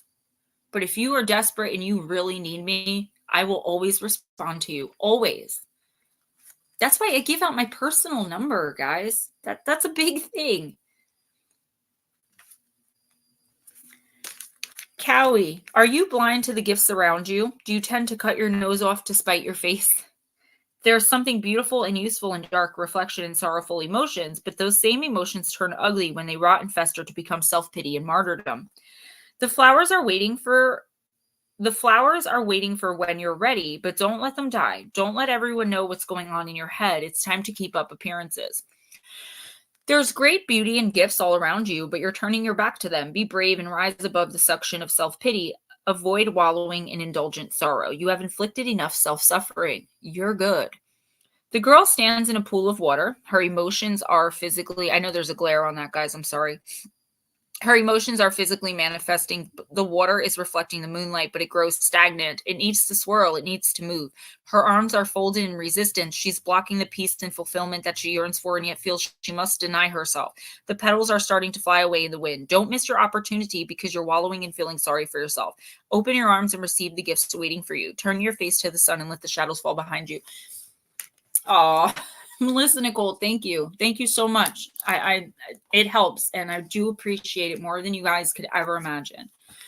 Cowie, this is an important card. So there's something going on here. There's an opportunity that is about to be in front of you. It could already be there, but I'm getting more of like an in the future type energy. So maybe the end of the month, beginning of January. And for some reason, there's like guilt attached to this. Like if you're going to accept this opportunity, you're going to have to let go of this. Like it's this or that, right? And that is wonderful and amazing. But if you don't take this, you are going to regret it for the rest of your life. You're always going to be thinking, what if? And you're going to look at the option you did choose and be bitter.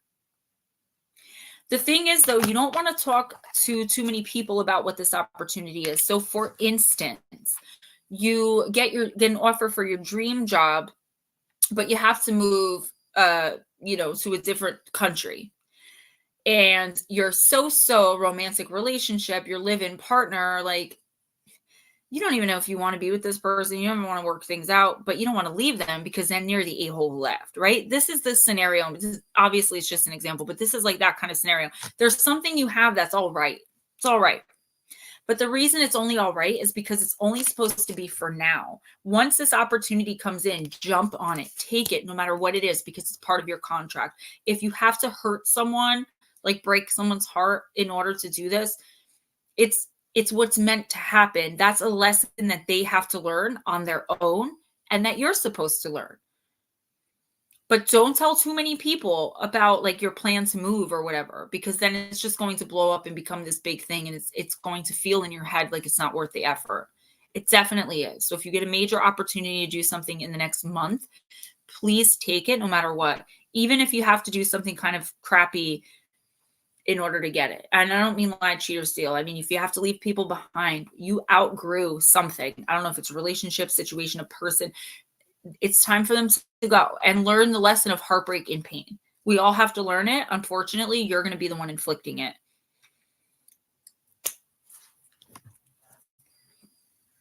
Hey, ready? Raymond.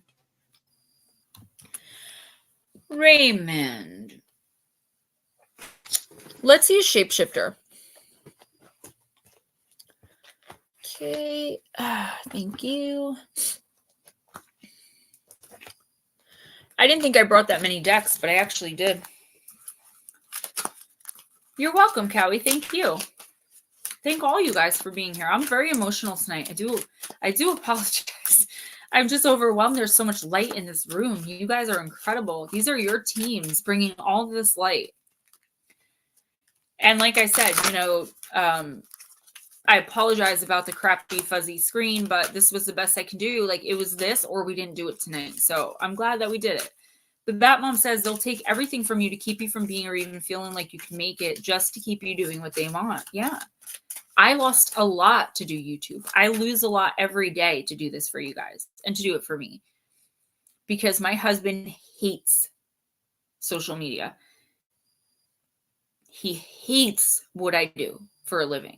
It's very hard to be in a relationship with someone like that. And that's just, I'm only talking about like how he hates my job. Like, it's very hard, because when someone hates what you do for a living, they're not going to provide you with that support that you need. If I need an extra hour of work, or if I need to throw on a quick stream, there's nothing there. And that's no shade on him.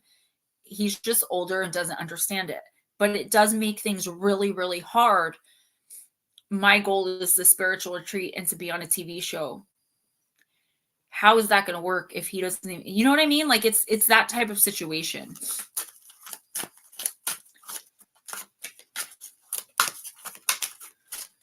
All right, Raymond. He's always excited. I'm excited for you.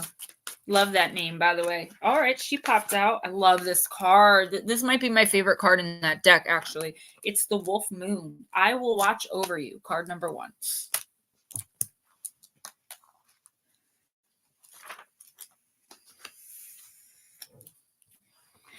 Guys, don't forget, if you email me, I do sell spiritual helper boxes. If I'll like get a feel for your energy, if you're looking for something specific. I make homemade essential oil sprays. So you spray them on yourself, in your car, on your linens. They're all 100% natural. I make oil rollers. And what I put in the boxes is like incense that match your energy. I give you sage. I give you jewelry, pure crystal jewelry, pure crystals. Good night, Aunt Cindy. I love you. Things like that. I don't have a shop, but if you were to email me, I would make sure that I got that to you. I put all sorts of things. Sometimes I put novelty socks. Like, there's like this spiritual stuff, and then I put fun stuff in there. Just a hey, hello, hi, and I do a little card. So it's a niche thing. Raymond, a beautiful girl is seated beneath a perfect moon, unable to sleep. She wraps her arms about the wolf, her companion. If you look closely, you'll see that she has a tattoo of a wolf's footprint. She's one of the clan. She's different in form, though she's one of their own. The wolf is being held by the small girl. They're not the same, but they are kin. And one is changing, which requires courage and commitment, and flourishes best when protected. The girl may be about to turn to change form, or she may be holding on to one who is about to change. You're always in the process of transformation, and when you have a guardian, you'll be supported through your shifts and your many selves. Into your many selves. Hagna. Okay, Anson. The lunar aspect of this card is protective. The moon's fullness suggests a high tide of power, and this is traditionally the time of great change and metamorphosis. This is a time when the tender can cradle the fierce, and in which your true wild self and instinctual knowledge can be heard and acted upon. The energy of this card will also help you feel safe and strong when you sleep. Call on this being before sleeping or before traveling, or when you feel you're about to journey into hostile or uncertain territory. The wolf moon speaks. A clan brother or sister is watching over you while you change, so rest easy knowing how fiercely loved and loyally protected you are. While you change, Raymond, you'll be held and watched over by a guardian who won't let you down. You are in the moment of transformation. Your fears that others will not understand who you really are when you show yourself, and that you'll be left vulnerable, they're unfounded. Where was I? I'm so sorry. Your greatest fear is that you may hurt others while you're changing so deeply. The next time the moon is within 3 days of being full either side, call on me to come to you. Call on your kin to come to you. With energy and confidence, know that you can find your people and parts of yourself that have been near invisible, seemingly extinct. I'll help you traverse the unseen, mysterious world, help you to make sense of sensations you're having and clarify psychic messages that you may be flooded with. I'll help you see through a dreamscape into clarity, keep danger at bay, and help you to change without causing harm to yourself or others. The divination.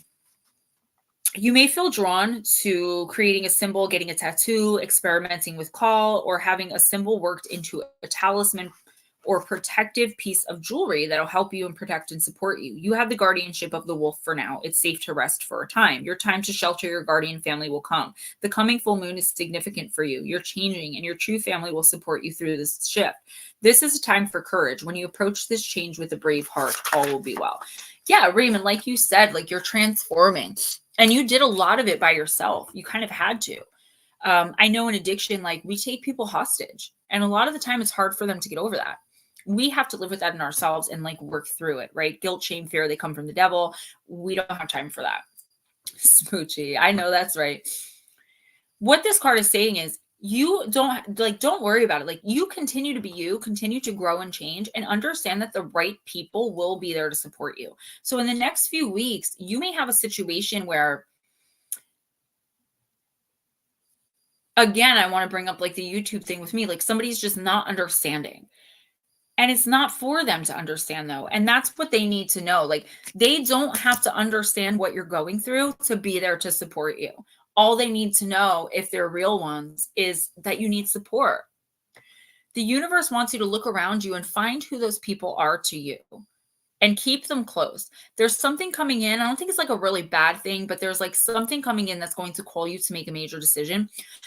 If you guys notice, a lot of these readings tonight and the past couple of weeks are about major decisions because we're all going through this incredible transformation. All of us that have been putting the work in through the rebirth and being reborn through the new year. Okay, that new year energy. It is a very real thing. It's rebirth, regeneration. As you go through that, Raymond, you're going to lose people and it's going to suck. But every person you lose, the universe is going to place another person who is more suited to the Raymond you are now. You are not the same Raymond you were a year ago or 5 years ago or 20 years ago. You're the Raymond you are now. And that's okay. If you haven't seen someone in 10 years and they still expect you to be the same Raymond they knew 10 years ago, there's something wrong with them. That's a them problem. And the universe wants you to understand that. That may be happening. I don't know, like someone from your past coming in. Don't change who you are and don't wear a mask for anybody. Be truly who you are and the universe will reward you. I wanted to show you guys these. How cool are they? I went years getting these because the picture, they were like this long. Double the size. And I'm like, I can't have them that big. And then I realized that was what the picture looks like. So who's next? Roger Blair.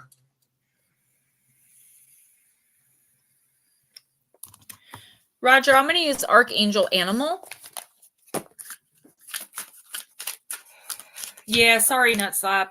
Like I said, if I couldn't do it this way, I wouldn't have been able to do it. So this was my only option tonight. But I figured you guys would rather me be here and be fuzzy than not be here at all. So thank you. And I'm always fuzzy, so and you know, I'm thugging tonight. I'm in my PJs, got my Mac Miller. I love Mac Miller.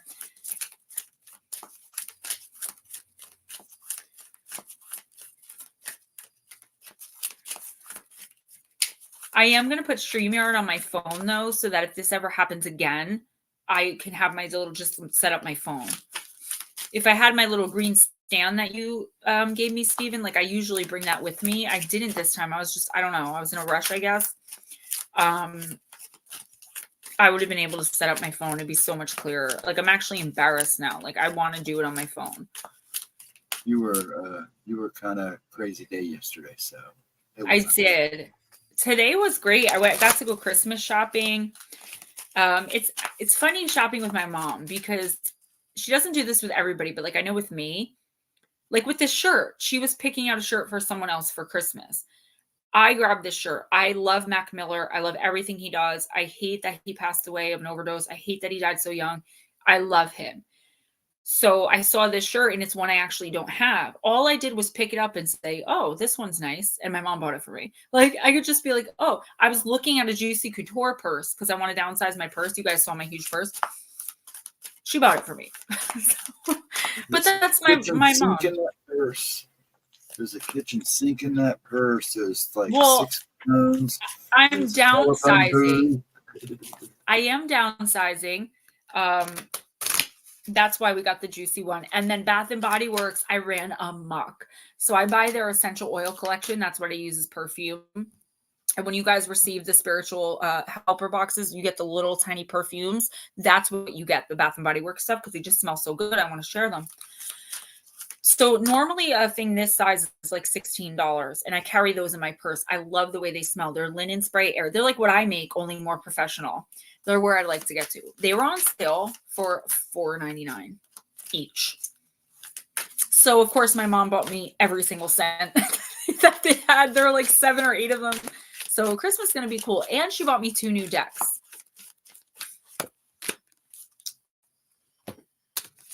You got the dog. Be disciplined in your home and community life, Roger. Archangel Zariel.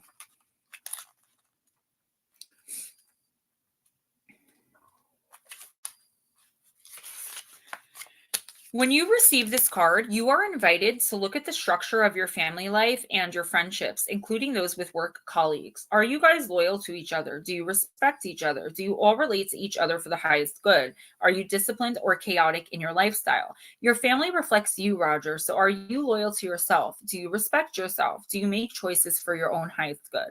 You are reminded that spiritual discipline is the foundation for true happiness and joy. It's the keystone of ascension.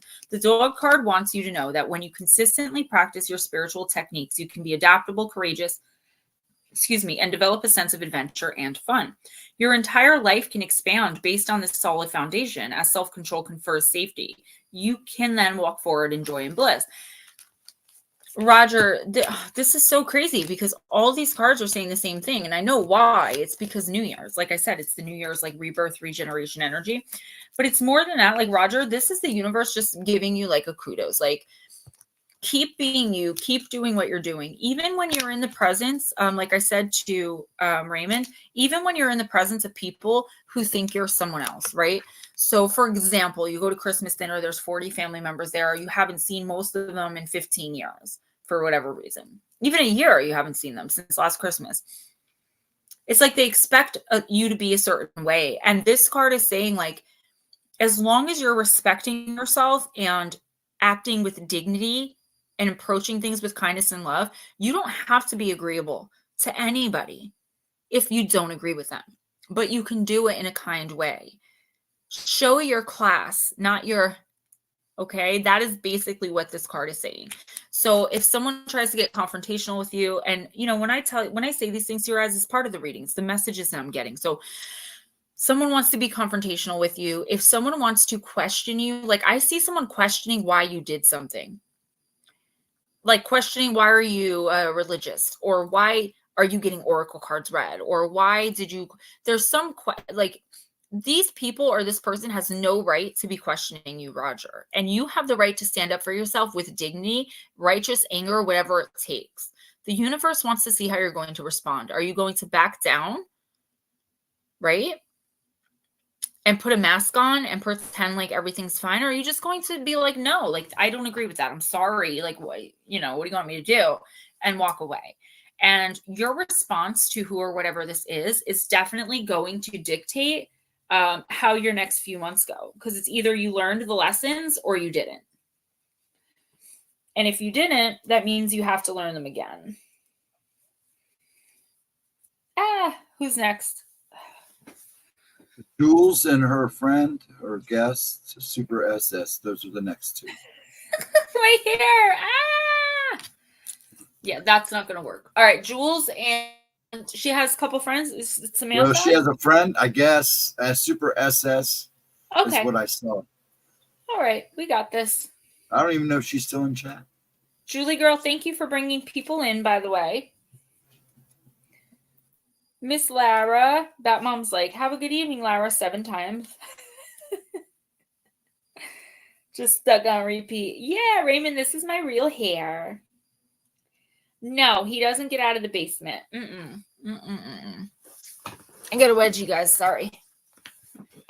My mom bad. I apologize. You just told me who's next, and I forgot already.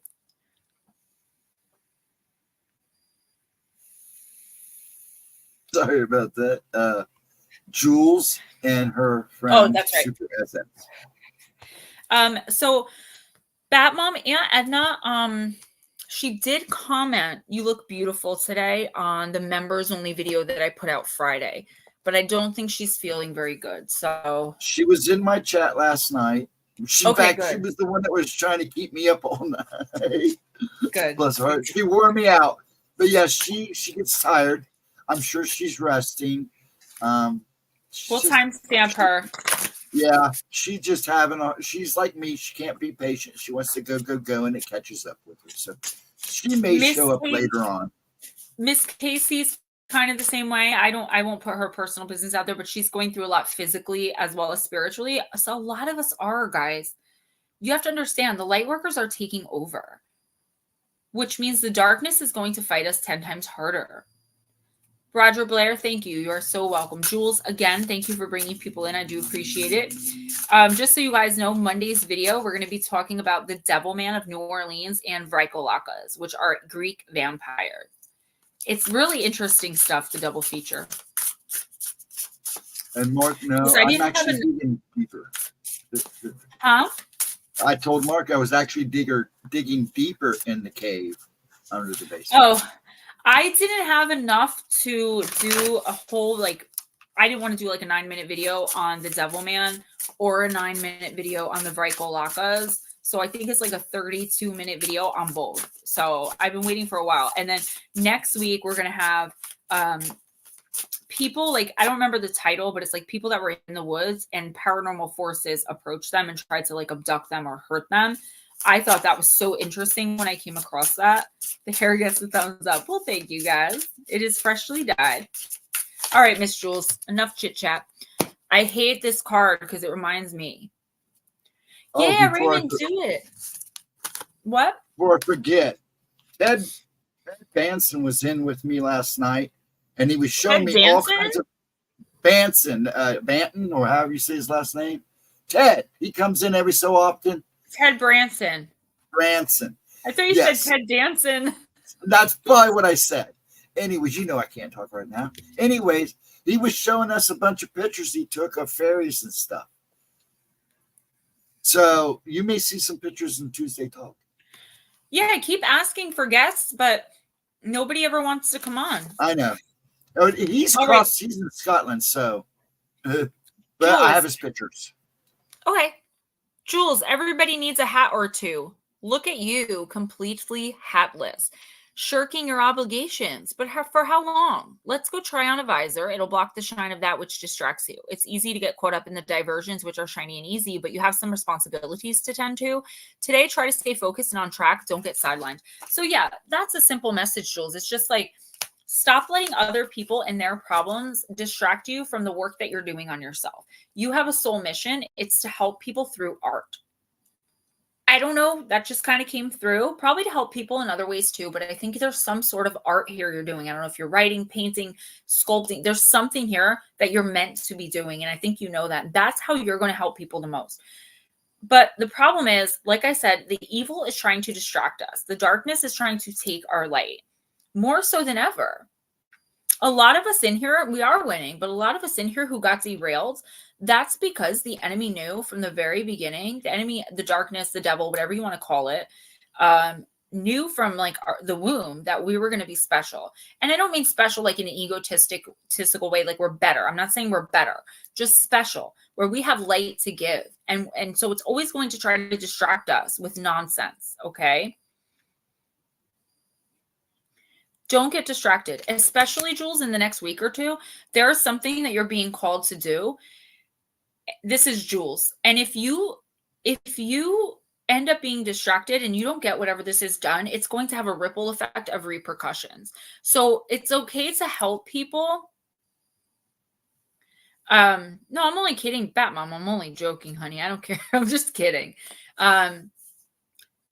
It's okay to help people, Jules, but when it's someone who doesn't want to help themselves and just wants to lean on you when it's easiest for them to do so, because you're going to be the one to validate them and placate them and tell them it's not their fault and they deserve better and all this stuff we're mechanically inclined to say, put it on the sideline. You have to put you first in the next 2 weeks.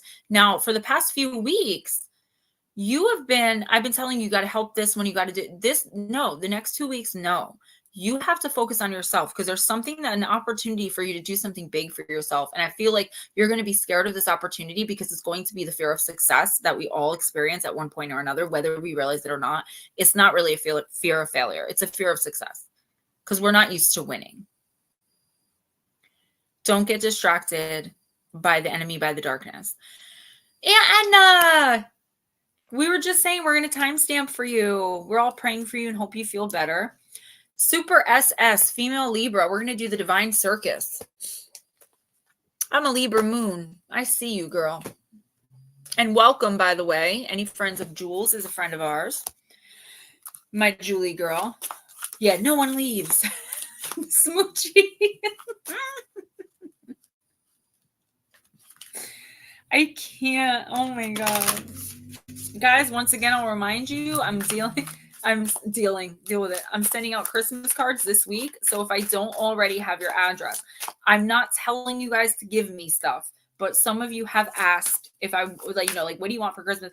I have about 3,000 or more things on my Amazon wish list gift link, which is in the description box. That way I don't give my address out and you guys can just send. My mom is moving on January 10th. Or the 13th. So don't send anything to her house after like the 2nd, unless you know it's going to get there. And as for my house, if you already have my address, it's cool, but I'm getting a PO box because there's just some weird stuff going on. And I think that if you really think about it, like only about 300 people actually watch me, but I have 3,030 some odd subscribers. That's a lot of people. So I have to be really smart and careful with my personal information. I just scroll for days and pick something. All right. I'm so super SS. I'm all over the place, girl. I'm a hot mess. So welcome anyway. I'm glad you're here. One of my favorite cards. I love the artwork. So you got the card of the sweetheart, card number 20. Reminds me of me in high school. Oh no, this isn't the loser. All right. Card number 20.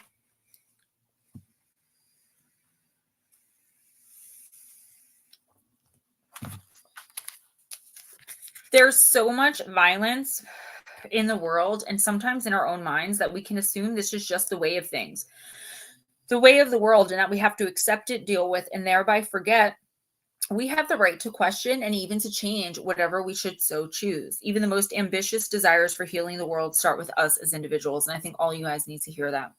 We cannot bring more peace to the world if there's violence in our hearts.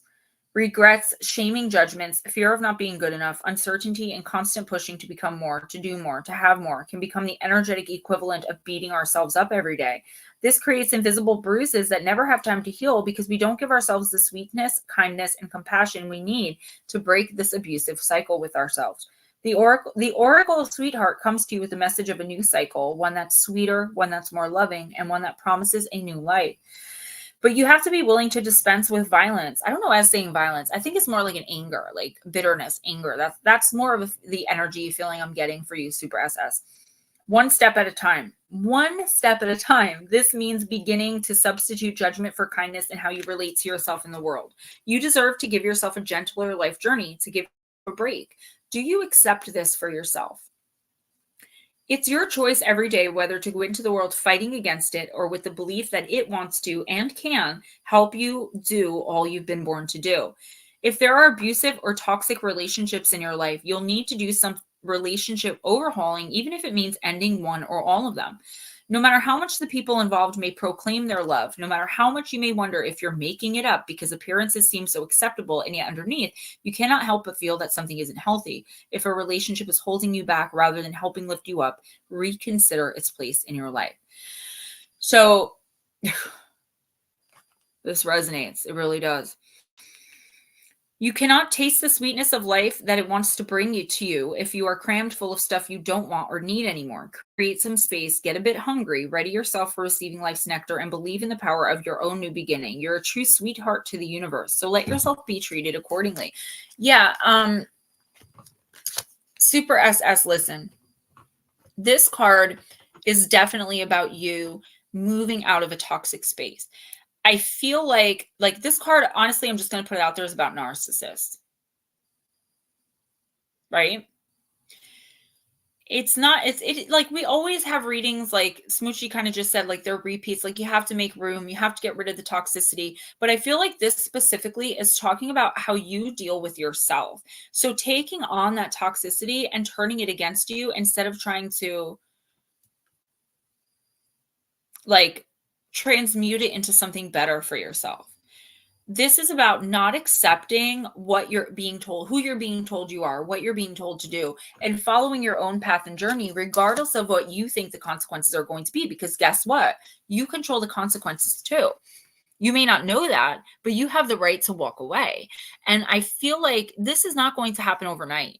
This is a whole overhaul process. You starting shadow work. I don't know if you're involved in this community other than like coming in with Jules tonight, but I feel like this is the first step for you. This is the very beginning of your journey.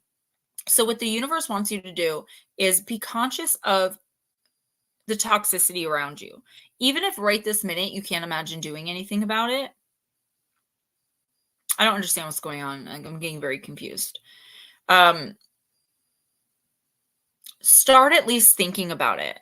Of like, don't you deserve better? Start telling yourself you deserve better. Start telling yourself you are better. Start telling yourself you can do it.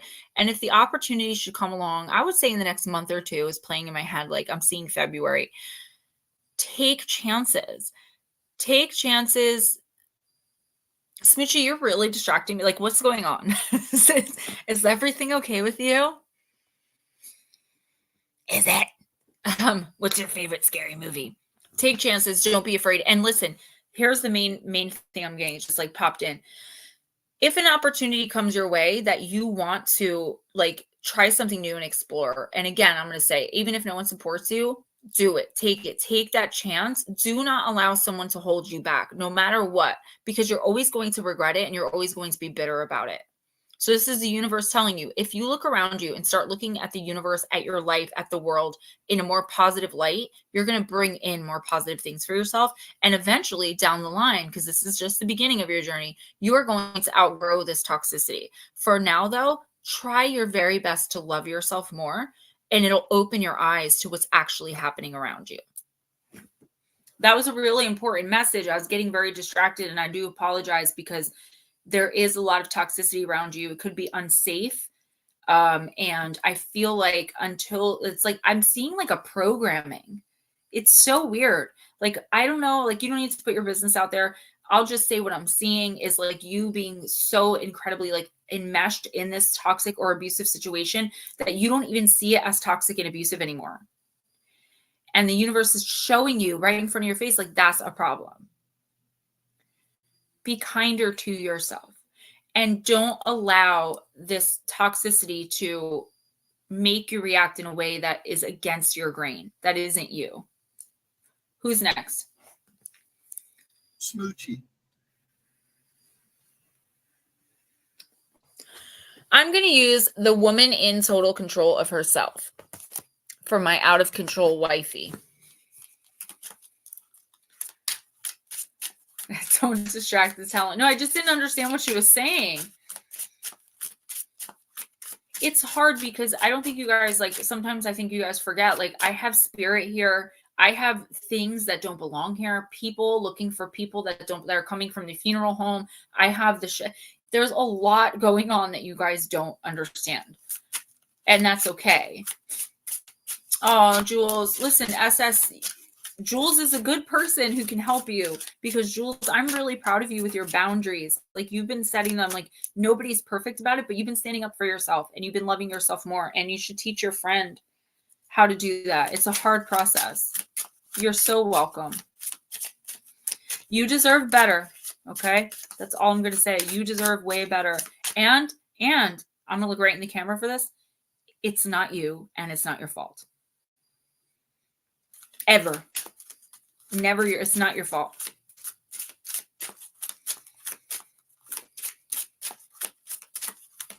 And this is what I mean by I can't take nights off. This stream is incredibly important to so many people. And that's not to stroke my ego. I could care less. the Phoenix, about, I could care less about my own ego is what I mean. Smoochie, you got the Phoenix, card number 4. Oh, my baby woke up. The woman in the fire is no longer a woman in total control of herself, being burned due to fear, control, or power. The woman in the fire today is a phoenix whose regeneration alights us with dreams of what we still can be. You were born with transformation in your veins, Smoochie, and you know it. The fire they used to burn us hundreds of years ago and the myriad ways they have used force to suppress, annihilate, and burn your sovereignty into compliance right here, right now, is losing its heat. You and your ancestors have taken the fire they used to destroy and brought it forward as a fire to transform. The witch doesn't seek retribution. She channels her rage, power, sadness, and brokenness into her life force, her creativity. She's a living transformation, unfolding her wings in the flames of change. Don't seek stasis or passivity or comfort. Let it all burn. Burn it down. This is the wrong message for Smoochie.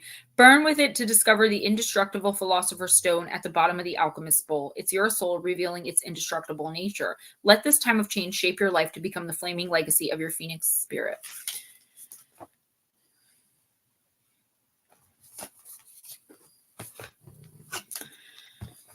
Smoochie. It is, Mark. It definitely is. But I always try to make that secondary. Do you know what I'm saying? Like, I don't want it to be about me. Hilton, please let us know if you're still here. Smoochie, what this card is saying is you're changing. Like, we're all going through this metamorphosis, this growth, but I feel like there's an influence on you, and this is the universe, not Gemma, okay? There's an influence on you that may be not the best right now. I feel like you really need to look deep down inside of yourself and figure out, like, who do you want to be when you come out of this transformation, right? Do you really understand everything that you're going into, that you're learning, is kind of what I'm seeing. It's like deep down in here, you're like, but outside, you're like, let's go, let's do it. Just make sure you're backing the right horse, like you're getting behind the right cause, because you're so incredibly passionate. You could end up burning it all down and not even realizing that you're doing it, right? The universe is saying, be very careful where you put your passion. Be very careful who and what you give your energy to in the next few weeks. I would say even through like to March and April, this is a long-term thing of, I see you going back and forth with something. You have a lot going on. So it's really important that you channel that energy, that fire burning inside of you. It could be rage. I'm getting bitterness, ugliness, insensitivity. It's all so incongruent to who you really are. So you have to look at the root cause of what is causing this and walk away from it. And that's going to be really, really hard to do. But once you do, you're going to feel so much better. I don't know what that means. I tell you guys all the time, I get 2 to 3 a week. I have no idea what I'm talking about. I'm just channeling the message. Yours is one of them. Only you will know. Is Hilton next? Yes, he is. And he is here. Hilton, let's use angels and ancestors.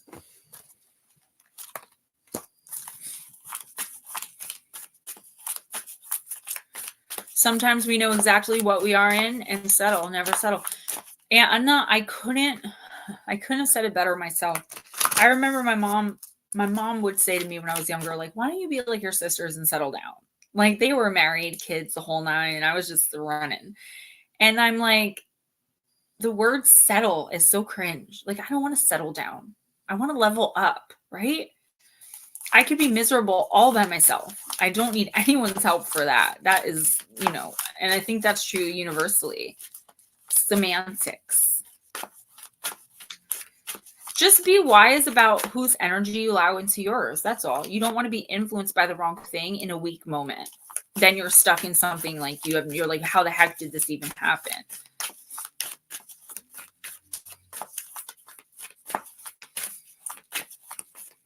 Guys, like I always say, and I'm sorry to keep promoting myself, but please watch the shorts. They are so important to my channel.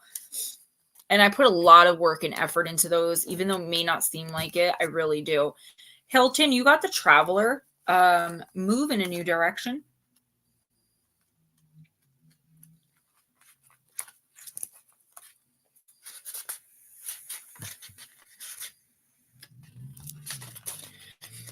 Bat Mom, exactly. It's like the comfortability factor. Like, for example, leaving a toxic relationship.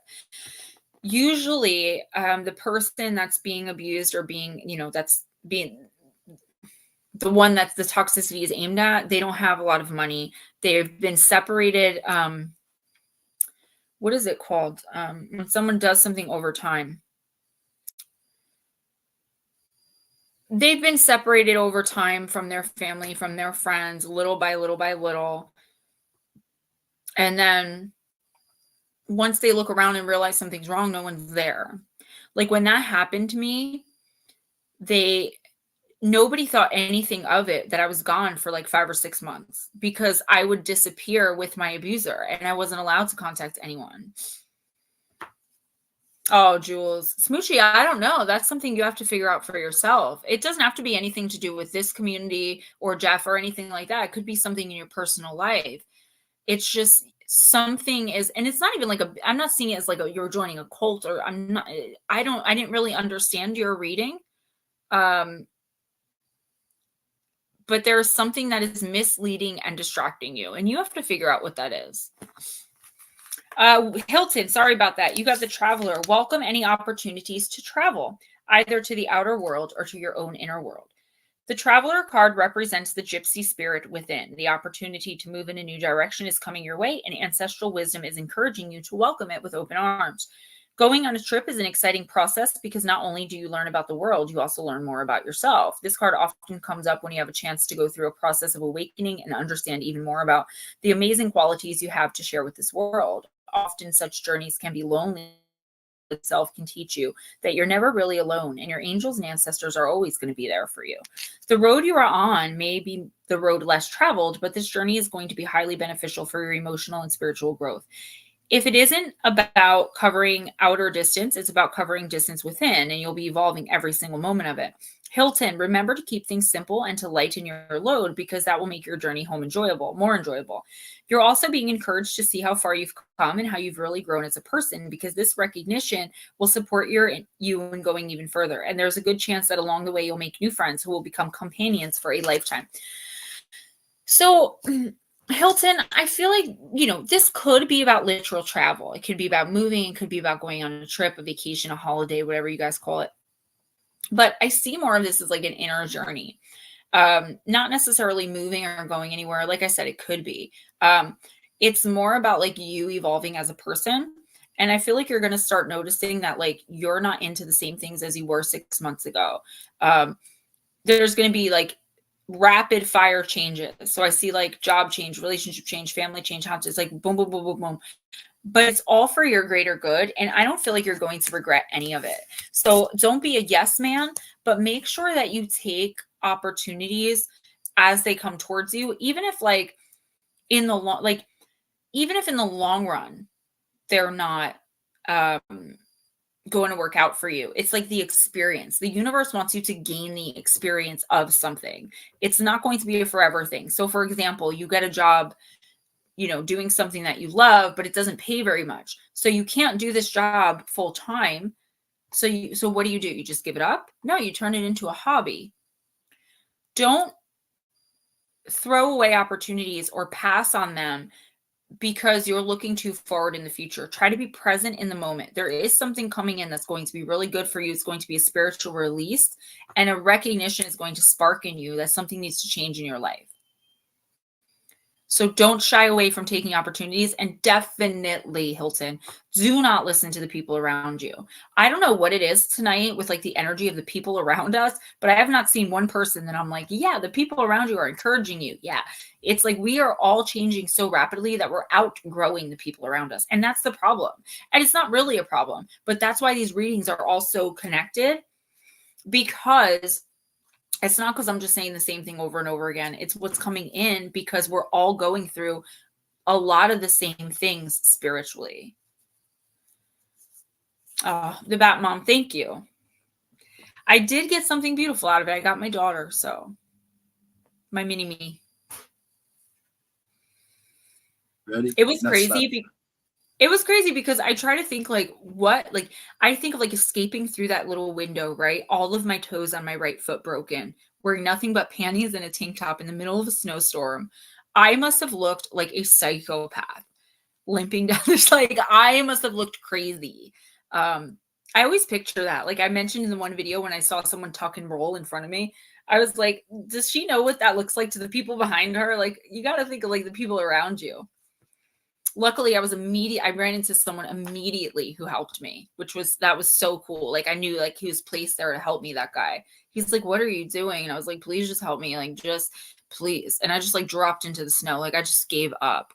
So I think he gave me his Xanax and called the cops. I mean, what else do you do? Who's next? Nut slap.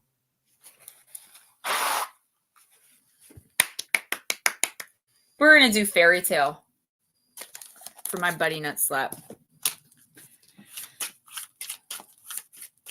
Nothing worthwhile is easy. It's so, yeah, it is. It's so much easier to stay around because it's what you become accustomed to. Thank you, Raymond. It took me a long time, you know. The past 2 years have been rough. I lost my stepfather who raised me, who's been with my mom for 32 years. Within a month of losing my lifelong best friend, who happens to be Damien's father. And then 6 months later, someone I told, like, you can't die on me too. I just lost Jeff. Didn't call me for a month. And I'm like, dude, what are you, like, you can't do that. Like, I'm afraid I'm going to lose you too. And he's like, darling, I'm not going anywhere. I was locked up. You know, they were still in the life. They both died of overdoses. And I said, okay, but you have to call me every week at least. And I got him into a detox, a medical detox. I'll never forget. It was September 5th. He was supposed to go. And I got the call on July 17th from a mutual friend. And my mutual friend said, hey, did you hear from Billy? And I was like, no, but I'm going to kill him because he didn't call me an entire month again. And they're like, he died. Like, he died and his parents buried him without telling anyone. And the basement guy, my daughter's biological father, he's out of a brain aneurysm at 34 years old. Well, thank you, Bob. But here's the thing. I forgot my laptop at home. So the only thing I had was a Chromebook, which is horrible. I know. But it was the Chromebook or nothing. So I didn't notice until you came in and said that. How you doing, Bob?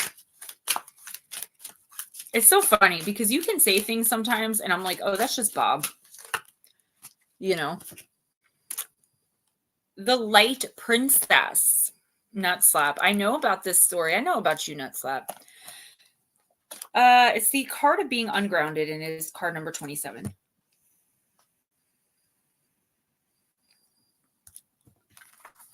Death alone from death can save. Love is death and so is brave. Love can fill the deepest grave. Love loves on beneath the wave. Let me get comfy here. My mom bad. The Light Princess is a modern fairy tale which describes eloquently what can take place when we fail to ground, to value our earth and our desires. In this deeply symbolic story, a beautiful princess is born, but she's cursed at birth. Her curse is an unusual one. She's weightless and floats high above all that is on the ground and must be gently guided about at all times on a string like a human kite. Sorry, I'm not even tired. And I never lost anybody. I mean, I lost people that, like, you know, you lose people in your family, like on the periphery, and it hurts because they're family. But like, I never actually grieved until 2 years ago when everybody just died on me. It might have been last.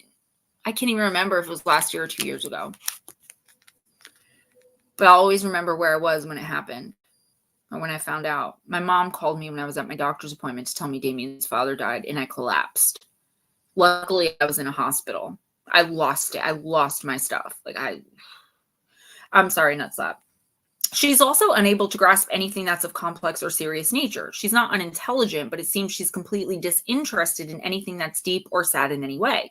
In some ways, she lacks empathy and the ability to relate as she floats above it all, gliding about, looking at everything from far away, from the air, laughing at the beauty of the sky. So true, Anna. And the clouds, she's separate, sweet, and hopeless. The only thing that can weigh her down for a time is water, the element associated with memory, death, and emotional maturity. Thus, one message of the tale and a message of this card is that it is through emotional experience, memory of the intelligent and honest examination of the past, and our psyche's awakening that we develop compassion and empathy and true intelligence. When we have no ability to feel the heaviness of certain situations, we may have the benefit of escaping much that's painful, but we run in the danger of becoming vacuous, distant, literally airheaded or fluffy. If we choose to stay ungrounded and to focus only on ascension or being a light worker without acting in real grounded ways to help those around us, we truly become cruel. We have power, as the princess does, but it must be grounded and brought to earth and lived out through the body in order to be useful and truly loving. In time, there's a happy ending for the light princess, but the ability to come down to earth doesn't mean she's no longer free. It means that she can finally relate, feel, and find true connection with others. So basically what I'm hearing in my head is escapism is making you ineffective. Your team is like not even having it tonight. Nutslap, I don't know what you did or what you've been doing.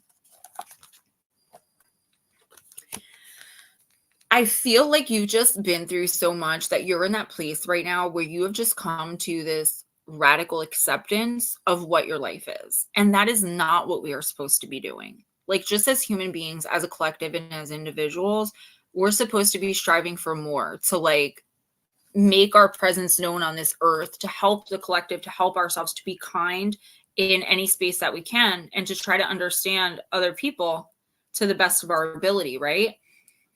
So Nutslap, I do feel like this acceptance you've come to, it may feel peaceful right now. Like, this is my life. And like, eventually an opportunity will come along. Eventually I'll meet the right girl eventually.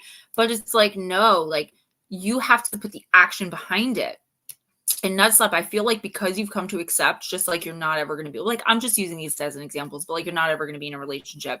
You're never going to get a better job. Like, whatever it is that you're looking for in life, and it could be several things, you cannot accept things as they are if you are not happy with how they are. But in order to get to a place of happiness, you have to put the effort behind. You have to go out and try to meet people, you know? And I'm not talking about swiping. I don't even know how that stuff works, but I know like swipe right is a good thing, I guess. But you are not acting really like anywhere near your potential because, again, you're like waiting for something to happen. You're like, oh, well, you know, eventually a new job. And if you have no idea what I'm talking about, good night, Bob. Thanks for coming in. If you have no idea what I'm talking about, pay attention to this in the next few weeks, okay? Don't accept things as they are. And that doesn't mean rage against them or get angry or bitter or upset. It means make a plan. What are you going to do to change your job or, you know, your living situation, whatever it is? Vera Ray, hi. Who's next? Vixen, go. I'm going to use Deep, Dark, and Dangerous. Yeah, you can't, like, you can, I mean, I shouldn't say you can't just sit around and accept things as they are if you're unhappy with them. You sure can, but you're going to continue to be unhappy, you know? You have to want your happiness and comfort and joy enough that you go out and work for it and get it. People still tell me, like, they come in and troll me in the comments about things that have nothing to do with my content.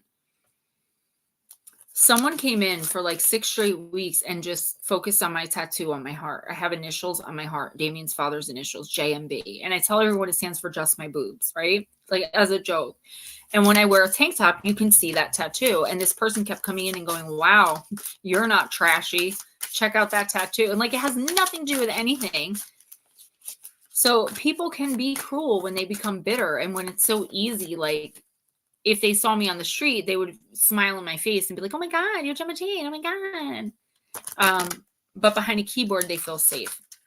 And I think that's just because they're bitter in their own lives. I don't know where I was going with that, but I did have something that I wanted to say about it, but I forgot. All right. Miss Vixen. Vixen, you said, right?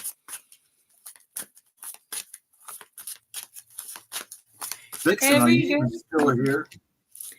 It's funny, Anna, because I called the person a troll. I was like, what is going on in your life? Because like I talked to my trolls. Smoochie one time didn't like me and we got along because we were arguing in the comments. Like I don't take their crap and they don't take mine. And they're like, how am I a troll? First of all, they accused me of only hearting like in the comments people that donate to me. And that's not true because I heart every comment. I always have. Every comment I see gets a heart no matter what, as long as it's not a troll comment. And they made the comment about my tattoo and told me to start a gas leak in my house and make sure the windows were shut really tight, right?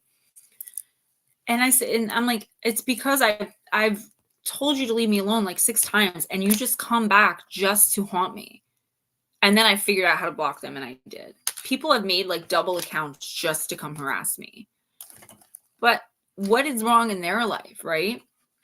Vixen, you got the Banshee. It's the card of grief. Card number 33. It is a dangerous card. So here we have the double threes again. And I said it in the beginning. It's going to mean something.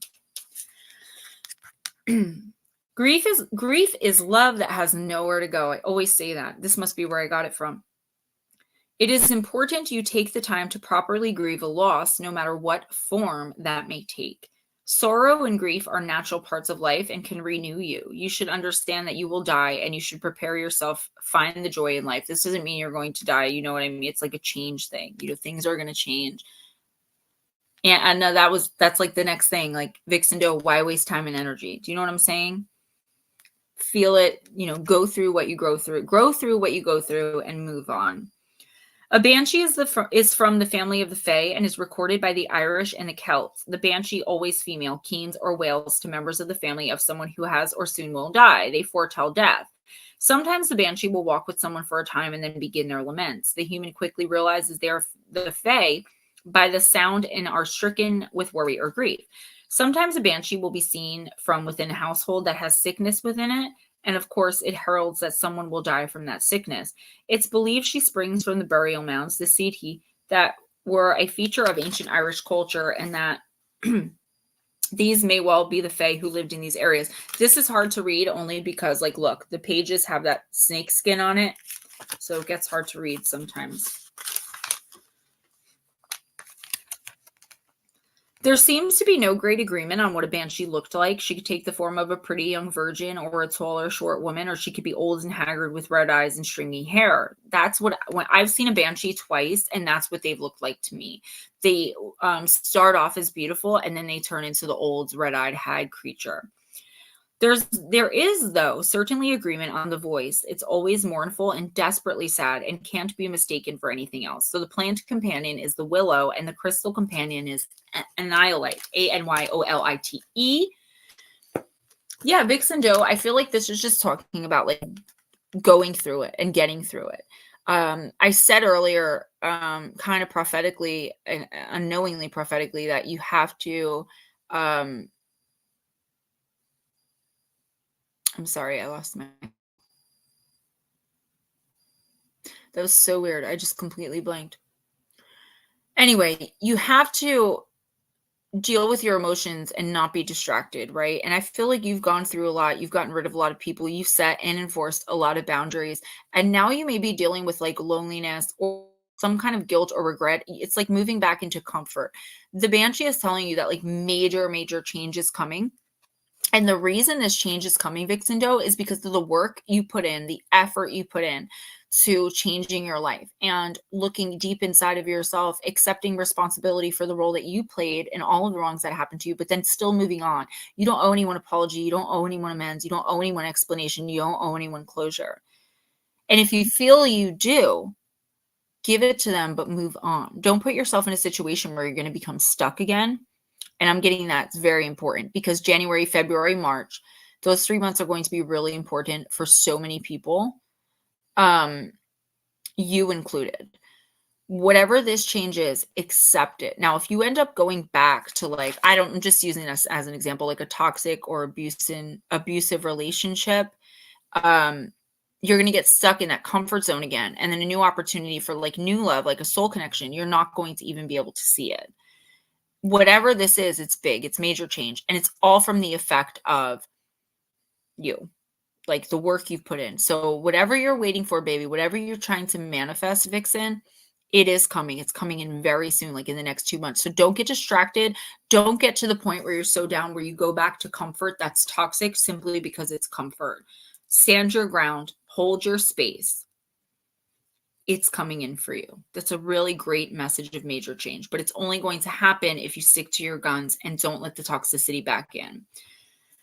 Yeah, no, I'm not sad. When I'm at my mom's house, sometimes I become overwhelmed. She has, like, my house, I protect the land and the property. My mom rents a house, and it's hard to do that. She lives across from a funeral home.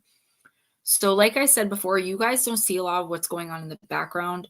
Like sometimes, twice it's happened already in like the last year where I'll need a blood transfusion after doing these readings because they just feed. And even the ones that don't mean to, that aren't even communicating with me, are just passing through, they take my energy. And that's happened a lot tonight. I've noticed my mom, I noticed it tonight while doing this stream. My mom has a pathway. And unfortunately, I'm going to have to close that because they're just coming through, like idly walking through. And it's this constant. So it is very distracting, which is why I'm also losing my frame of reference. And now the light, your spirit teams, their light usually will block that out for me so I can focus. But then I also have the little boy spirit, the crying lady, like they're all always here. And what I would have to do to get rid of them and block them out would close me off to spirit. So when I open for readings, I have to open to everything. And as a medium, that's a lot. So I do get, if you notice when I'm at my mom's, I do get more tired, more drained very easily. And that is why. It's not sadness, it's overwhelm. Because then the spirit teams try to overcompensate for it in like my team, and they're pushing so much light on me, but it's all being sucked. It's like this constant, like being sucked back out. It's like this arm is filled with luggage.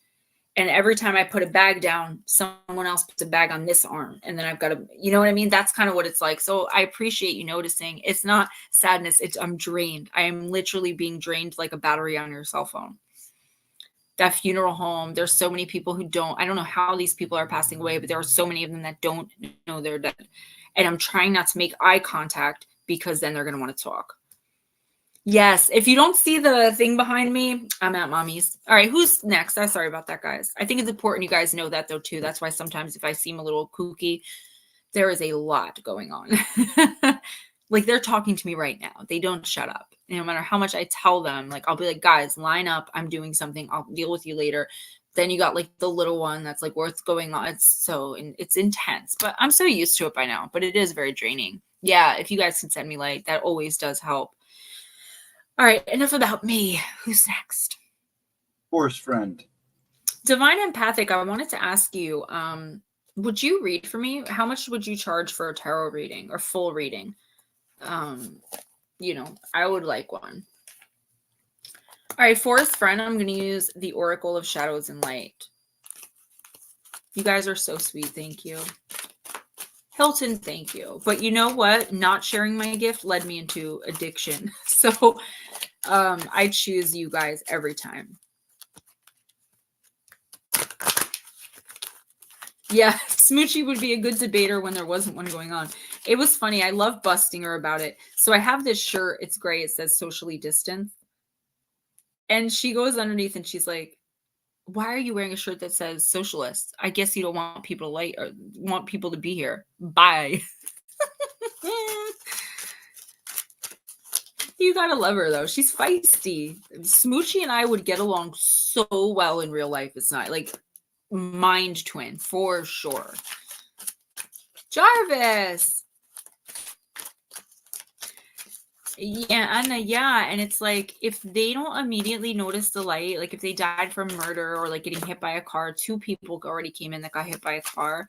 If they do, it's like so sudden. So if they don't notice, like it's still free will at that point.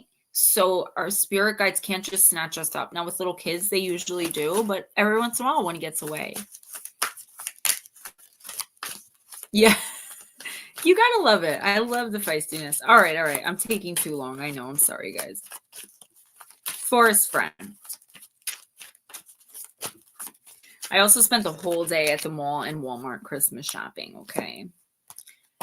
Death and the Maiden, invasion, boundaries violated, and dominance. Guys, a lot of us have to get out of these toxic relationships. And it doesn't, I think a lot of people feel like they have to heal, like other people are healing from abusive relationships, like romantic. Guys, this could be narcissistic siblings. This could be alcoholic parents. It doesn't have to be love situation. Our romantic partners are not, by far, but are not the only people that treat us poorly and abuse us. A leering skeleton is looming over a beautiful naked young woman and doesn't seem to have any idea of how its presence is affecting her. It's not aware of and is not interested in her response, her reality, or her needs. The skeleton represents true death, the relentless ego, and is way too close to her for comfort. The vulnerable young woman is cowering and feeling herself frozen as its unwanted hand touches her. This is literally what's happening to me right now. Only it's not a skeleton. It's 3 people. Death speaks. I am full of needs. I am hungry for life force. I need to be close to this young one. Hold that thought. As she has all that I long for and all I have not created for myself, I will simply hover around her and take from her that which I want, her warmth, her energy, her emotions, and her beauty. She's an extension of me. What I want, I'll take, and I love her too, very much, so much. I may just consume her entirely. The maiden speaks. I thought this was love, but now I can see and feel that this is invasive. It says it cares for me, and yet it just seems to want to take from me. This no longer feels right, but I feel helpless and vulnerable. What can I do? How do I break free? And what if what it says is true, that it loves me, and I'm fearful for no reason? Divination message. There's a very out of balance relationship between you and another person at this time, forest friend. It may be that you are death, taking too much and imposing on another, and all the while blind as a skeleton to the truth. Or it may be that you are the maiden and have no defenses against another who is draining you, claiming all the while to love you. You may have been drawn into the drama and color and entertainment of a relationship that's full of highs and lows and passion, but you're now discovering that it's tiring, draining, and lacking in respect. It's time to truthfully assess the relationship and take steps to be safer, more protected, and more respected. Don't attempt to convince death of its own problems. I tried to join the military, Hilton. Those real people will only draw closer, cling harder, and convince you that you have a problem, not them. You may feel fear as to what they will do once you separate from them, as they are vindictive and malicious. Freedom is worth the trial of separating. Ask yourself, is this relationship healthy for me? If the answer is no, then you have to go. You picked Beauty and the Beast this morning, so it's the same thing. So I don't know, like I haven't been reading for you. Sorry, I'm spinning around, guys. I'm trying to get my legs comfortable. I haven't been reading for you long enough to know like your exact situation. But I'll say this, there is definitely something toxic here. Like this is, and I hate, like I may say this twice a year, and tonight I've said it 3 times. This is abuse. This is not acceptable. Forest friends, I feel like you know this, but you're still in the throes of like I said before, like the person who hurts you is the only person you know to make it better. This is a trained thing that happens. You are trained to do this. You are trained to seek vindication or validation, I mean, from the abuser. You are trained to look to them. You're trained to divine empathic, hold that thought. So you have to like untrain yourself. Like, look, this is a serious problem. If you pulled Beauty and the Beast too, you've been struggling for a while. Listen, it's never going to change. I don't even need your spirit team to tell me this. They're not going to change. You are not going to tell them what they're doing wrong. You're not going to be accountable or responsible. Everything's always going to be your fault. I think this is coming up for a lot of us with the new year energy coming in. The universe, your spirit teams are like, come on, let's move forward. Let's see what we can do in 2024. Because you are not charted. You were not put here to stay in a situation where you cannot shine your lights. It will be drained from you. It will blink out unless you take steps. Like, I'm not saying just throw everything away and walk out the door tomorrow. But honey, you have got to take steps to move forward, because this could turn into a dangerous situation, like a physical thing, a death thing, dare I say. Please, like, if you think no one's there for you, and you think about, like, I don't know your situation, but like if you think about your family, if you think about people you haven't talked to in a while, if you didn't do anything to them except not talk to them in a while, maybe reach out. You may find help in places that you never even thought of. Yes, spunk does not mean what you're thinking, Hilton. It means she's feisty, she's fiery. Lightworker said something about my reading. I did see that.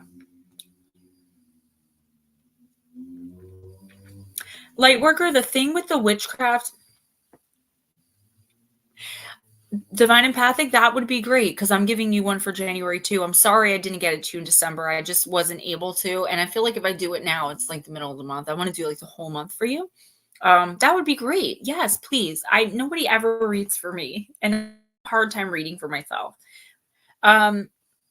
So the thing with a witchcraft deck is I'm at my mom, so I only have the decks that I brought with me. But when it's your turn, I have no problem reading the decks out for you, and you can choose.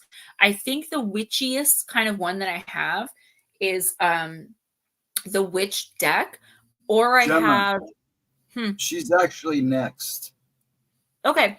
I'm thinking of like the witchiest ones I have. So the ones I have Kali Oracle, which is, kind of about Kali. I have Deep, Dark, and Dangerous. I have Alice in Wonderlands, Witch, Women in Total Control of Self. I have Oracle of the Universe. I have The Magic of You. I have Vampire, Shadows and Light, Shapeshifters, Queen Mabe, Human Spirit. That's not really a Fairy Tale. And that's about it with one, and the Myths and Mermaids, because I only bring like a certain amount to my mom's. But I will keep that in mind, Callie, because when I do your reading, I'll be sure to include a Witchcraft Oracle, because I have tons of them. I just don't usually use them publicly unless someone asks. But unfortunately, and I am sorry, I'm at my mom's, so I only have like the 20 decks that I brought with me. Callie was a deck that was already here, and it's funny because I had the Witchcraft Oracle, like that's literally what it's called, in my hand downstairs. And I was like, nah, no one's going to want this. So for your personal, I'll definitely use a Witchcraft deck. All right, let's see what Callie has to say.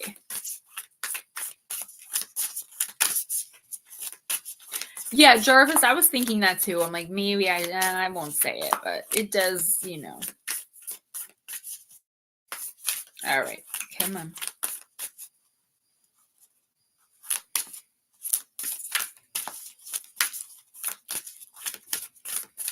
All right. Oh, it's so beautiful. Matangi, card number 24.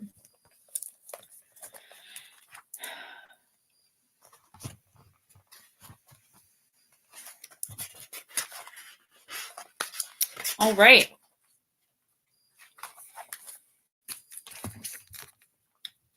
The ninth of the true wisdom goddesses, Mahavdya Matangi, is a wild goddess, sparkling green in color with a green parrot as her symbol. She dwells outside the confines of polite society. She eats stale food, a symbol of her power in the realm that has been discarded or rejected, and her ability to source power from that which others cannot recognize as having value. Matangi sees worth where others are not capable of noticing it, let alone honoring it. She is for those souls going through the experience of being disrespected, discarded, not really seen, and not loved and valued for their true being. She's also for those who think and seem to live outside of social, political, economic, or religious systems and can thrive best by doing so. Her association with pollution and unclean food represents her power to overcome impunity and toxic energies. Matangi opens the sacred pathway that bypasses fear and moving with the crowd, releases constrictions to the soul, and allowing for authenticity and a deep inner aliveness to emerge. You'll know when this is happening because you will feel increasingly like yourself, responsible, and free to create your own path in life. So this is totally what you're doing. So right on with the deck. Matangi is the liberator, and her appearance in a reading implies you cannot find fulfillment in the dreams another has dreamed for you. nor in the values that mainstream society may hold. You have a path and a purpose that needs to break with the societal conditionings, and sometimes that'll mean experiencing what it is to be an outsider. However, you're never alone, and really, you belong to a soul tribe of unique beings with Matangai as our spiritual queen. There's nothing wrong with being different. You can find a way to belong that does not compromise your essential self, but rather frees and empowers you to belong to yourself fully. No fasts or other purification rituals, no initiations or other forms of teaching are required to practice Matangai's mantra. She encourages music and dance as a way to connect with her and receive her blessings. She reminds us that to the divine eye, we are lovable, worthy, and acceptable as we are. Here is a joyful path of the heart. This is kind of like the universe giving you a pat on the back, if I'm being honest, okay? I keep going to call you light worker, and I do apologize for that. This is the universe telling you, like, keep going. You've got this. Like, there might be some seeds of doubt going on right now, which is why Matangai decided to come up, and she is an extremely powerful goddess. She's of the 9th realm, right?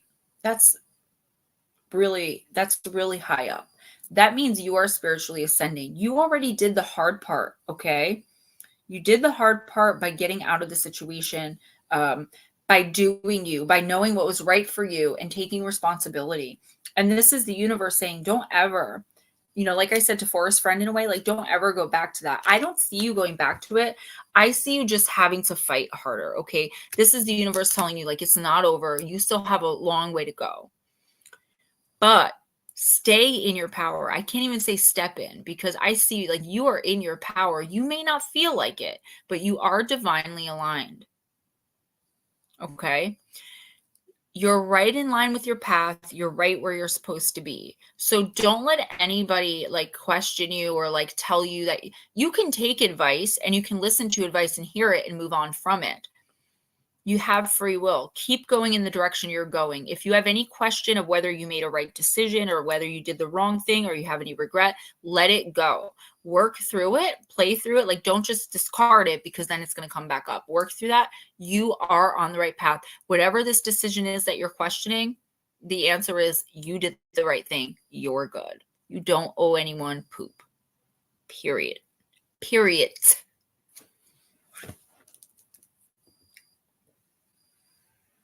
When you're ready, the Bat Mom is next. So Bat Mom, just to save myself and play by YouTube's rules, it's the stuff that comes out of a guy and makes babies. I look so ugly. Bat Mom, let's use Dell on a Weight. We haven't used this one yet tonight.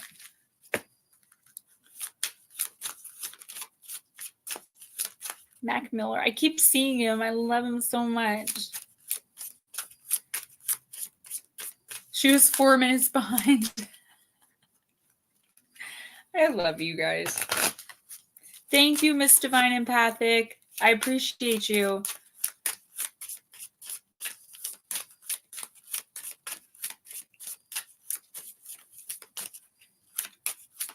Salty sauce. You guys are so sweet. My check on the 21st is going to be amazeballs. Andrew's not here too. Eris hasn't been here in a while. I might text him or email him just to make sure he's okay. But I always feel, I always feel so like last week with Long Island Bigfoot. I feel like, who am I? Like, you're not here. Like, oh well, you know what I mean? All right, Bat Mom, you got the Princess and the Pea, card number 14. There was a prince who only wanted to marry a true princess with royal manners. I showed up at his castle on a stormy night. The prince's mother decided to test me. She placed a pea in my bed under 20 mattresses. In the morning, my back hurt badly because of this pea. This sensitivity proved the prince that I was a true princess, so we married, and the pea was placed in a museum. Do what my prince did and never go for second best, Batmom. Only the very best is to be searched for you. Don't apologize for being demanding. Don't let anyone convince you that your wish is impossible and won't happen. You know exactly what you want, and you know exactly why and how. So be it. Sometime soon, the exact thing you're looking for will appear as perfect as hoped for, and it'll win all the tests handily. So keep asking for the best. Yeah. Oh, thank you guys. No, Eris is male. Identifies as male. I can't believe I just said that, but yes. Batmom, yeah. So this is you, like you're in your power, and I don't know if you've done it yet, but I feel like you are finally going to put your foot down in a situation. No, Eris is a boy.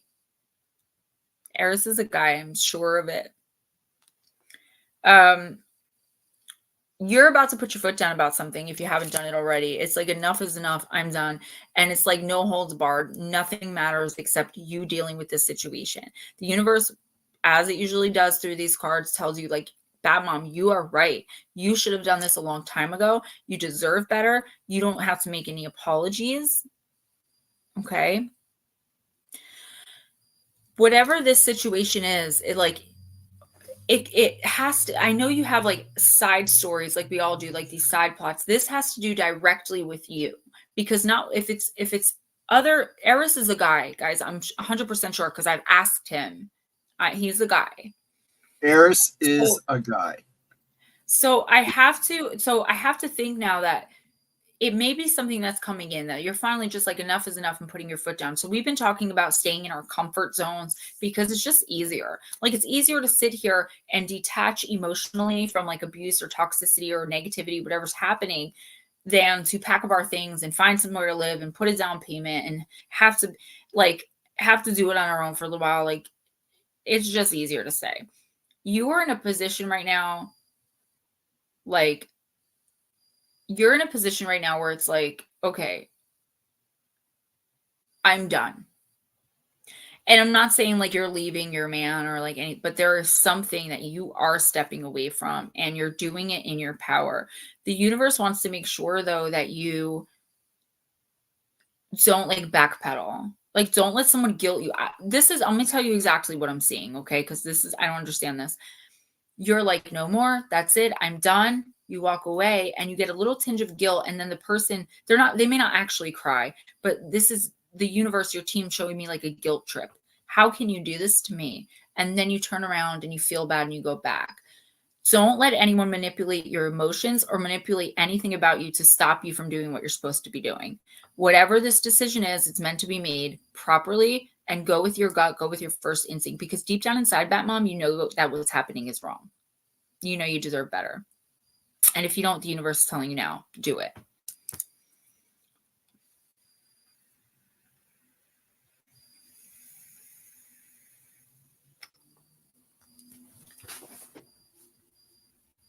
The next 3 people are your last 3 people. Cool. Edna, Vera Ray, and Chris Jarvis. I go for a deck that I want to use, and Spirit's like, no. And I wanted to use Angels and Ancestors, but we've got to use Queen Mabe. Hilton, you're a quote-unquote troublemaker. Oh, speaking of which, guys, don't forget merch, okay? Please don't forget merch. Not everything is a t-shirt with my face on it, okay? There are keychains, bumper stickers, there's Ghost Dragon stuff, there's cups, there's bookmarks, there's puzzles, there's license plates. It really helps. It doesn't cost a lot of money. We wanted to do it mainly to everything's under $40, including shipping, everything.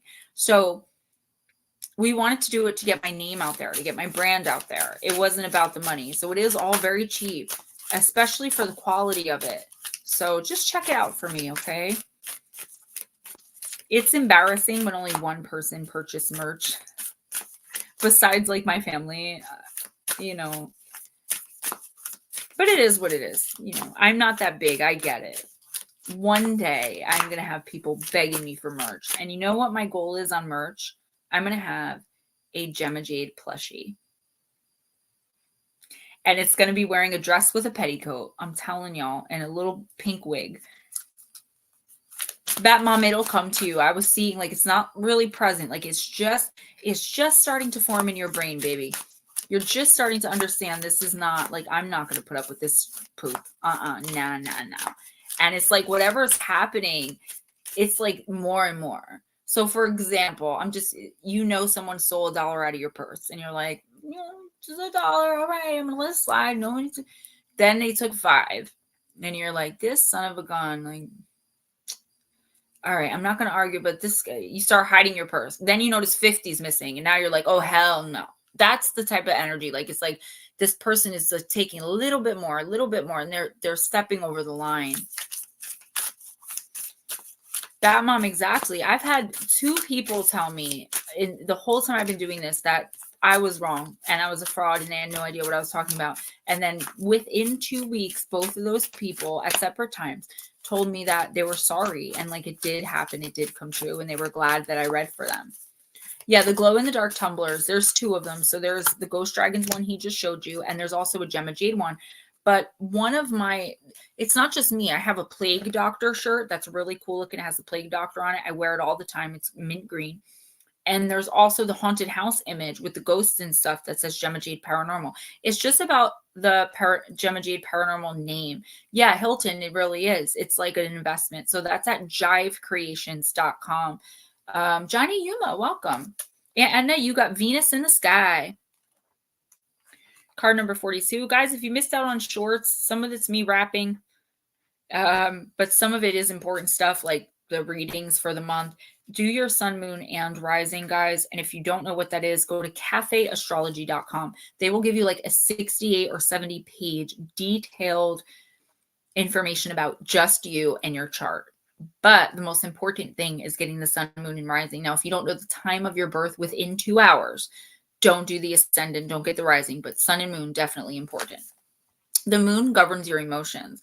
So I'm a Pisces, but my emotional like clock is more of like what you would expect from a Libra. Having Pisces and Libra is literally like so balanced. Like I can stay so calm under pressure. So calm. That's the alexithymia, but I'm kind of out of that now. And I think it's more about like my chart.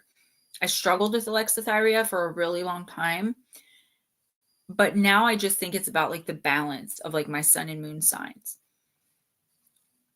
You're a Libra moon and an Aries ascendant.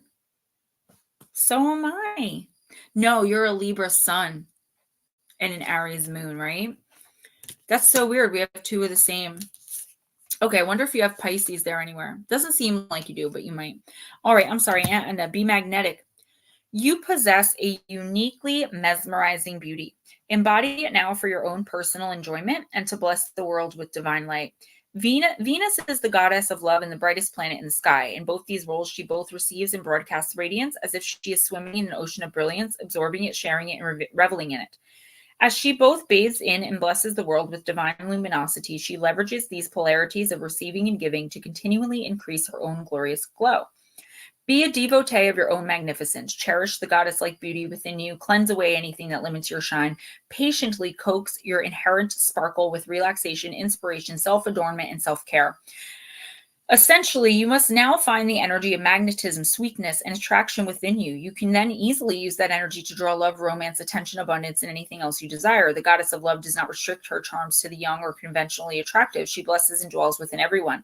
We can all call on her and utilize her magic. This intrinsic current of romance can inspire us to take exciting chances, make positive changes, and see and experience the mystery and majesty of life and existence.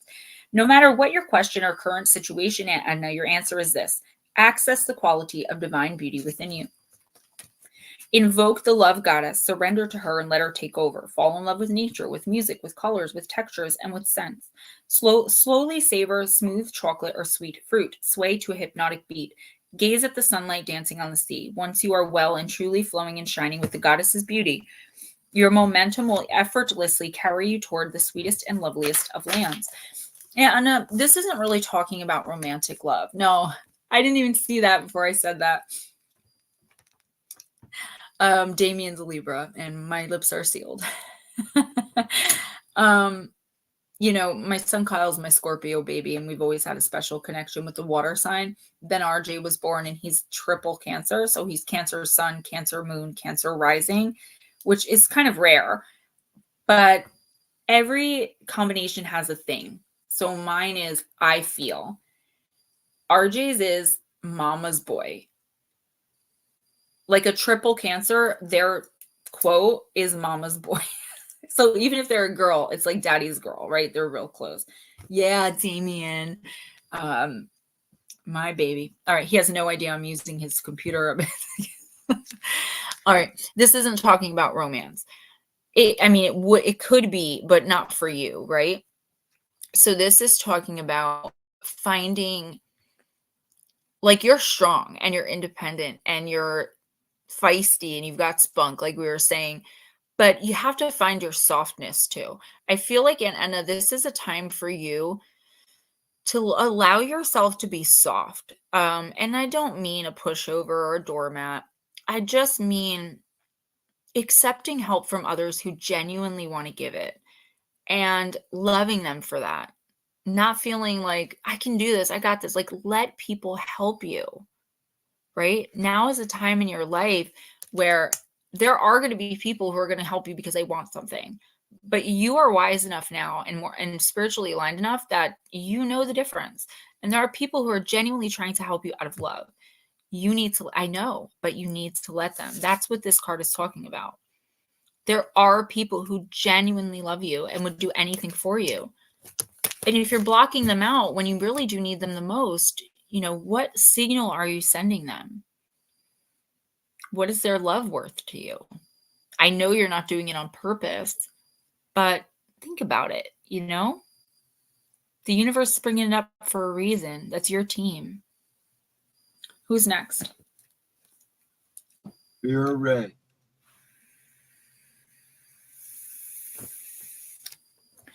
Miss Vera, I'm going to use the Oracle of Shadows and Light.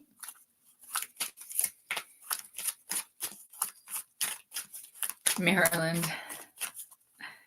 Me. I hope you're doing well, Miss Vera. I remember you were going through a little rough patch the last time you came in, and I didn't forget. I hope you're doing well. Everybody, don't forget, tonight's the last chance. I'll be mailing Christmas cards Wednesday or Thursday. So if you want, if I have your address, if I've ever sent you anything, I have your address. If you've since moved, or if I don't have your address and you're in the United States and you want a Christmas card, please let me know, because I would love to send you one. I bought the cutest ones today. I brought them a Christmas story. They're cute. Out trick-or-treating. Yeah, Anna, you know, I do the same thing. I think us light workers always do, because people hurt you. But the fact of the matter is, you've come to a point in your life, Anna, where you have to choose to love the people around you enough to let them help you. And like I said, you know the difference between who's really doing it because they want to. There might only be one person. There might be 10 people. Even if it's just that one, let them do it. Please accept help. I do feel like there's an offer, like an opportunity for more growth spiritually, because of the physical pain that you're going through. So you have to, yes, you're in physical pain and you're dealing with all this physical stuff, but you have to start thinking you're wise. You're very wise. You're very spiritually ascended, right? So you have to start thinking, how is this physicality affecting me spiritually, emotionally, mentally? And work on those things while you can. If you're not that mobile, that's fine. Lay in bed and meditate. Talk to your guides. Let them know. Invite them in. Give them your day. And they will gravitate the right people towards you. Vera, knock, knock, they're here at your door. Front or back or at a window dressed in black appear 4 little ones. If you include the little jack-o'-lantern, they may look scary, but take some time to discover what they have bubbling away in the cauldron. It could be wonderful, and yet you may be fearful that it's woeful. It's going to take courage to find out the truth. But if you do find that courage, you'll discover that you need not be scared by the appearance of death. He's just here to help you change. I keep hearing sacrifice in my head, but I'll get to that. And jack-o'-lantern's here to help you light up something you've been hiding from. Vera, the little witch with her apprentice, they're ready to help you understand the depth of your own magic, so don't be afraid of it. The trick-or-treaters speak. We may look dark and scary to some, but truly we are also fun and peace-loving magical ones. Don't judge everyone by appearance. Instead, understand what lies beneath, and discover what it is they want, and then feel out for any strings attached. We want you to exercise your feelings and your clairsentience, the ability to know, and not to rely upon appearance for signals. Then we would like you to meet with us so we can share our experiences with you and hear more of your story too. Divination message, Vera, it's up to you now to decide whether you're going to take the time to discover what something is really all about, or simply judge it based on how it appears to be at first glance. The trick-or-treaters help you to see through conditioning and old thought patterns, and as they do this, they may reveal to you a world of more wonder than you thought possible. All you need now is courage. Yeah, this is definitely a really good thing, but it's not going to be easy. So Vera, first of all, if you get a bad feeling about someone or something right away, it's for a reason. Even if the person has no ill intent yet, there is a reason that your spirit team is giving you that energy zap to tell you no, stay away. But there's something here. It's like a really good opportunity for something. I don't know what it's about, like your career, love, reuniting with. There's something major here that you're at risk for overthinking and not doing it. Don't overthink whatever this is. If somebody's offering you something and you feel good about it, don't let your mind tell you no. Your heart is the biggest liar. Your mind can't see everything. Go with your gut, your intuition. Okay? That's what's going to set you free. And that's going to help you find the truth of the matter. And it's going to take you on an incredible journey. Like whatever this is, it's good for you. But don't take the universe's word for it. Don't listen to me about it. Follow your gut and your intuition. And I'm getting this too. If you're presented with several different choices, Vera, be very careful not to let anyone else influence you in any way. You have to make this choice yourself. And when you make the right decision, you're going to learn that sometimes people put on a facade and they behave a certain way to protect themselves. But I feel like somebody is offering you something to help you with something, to do something for you, there's something going on here, or to work with you, or to, I don't know. Think about maybe why you feel the way you do towards them, because there may be some outside influence there. Like somebody once told you that this person's a drug addict. Somebody once told you that this person ran someone over with their car, like whatever the case may be. But do you know that for sure? Get to know this person, whoever they are, or re-get to know them, and definitely take the time to explore opportunities that may seem like very foreign to you. I hope that makes sense.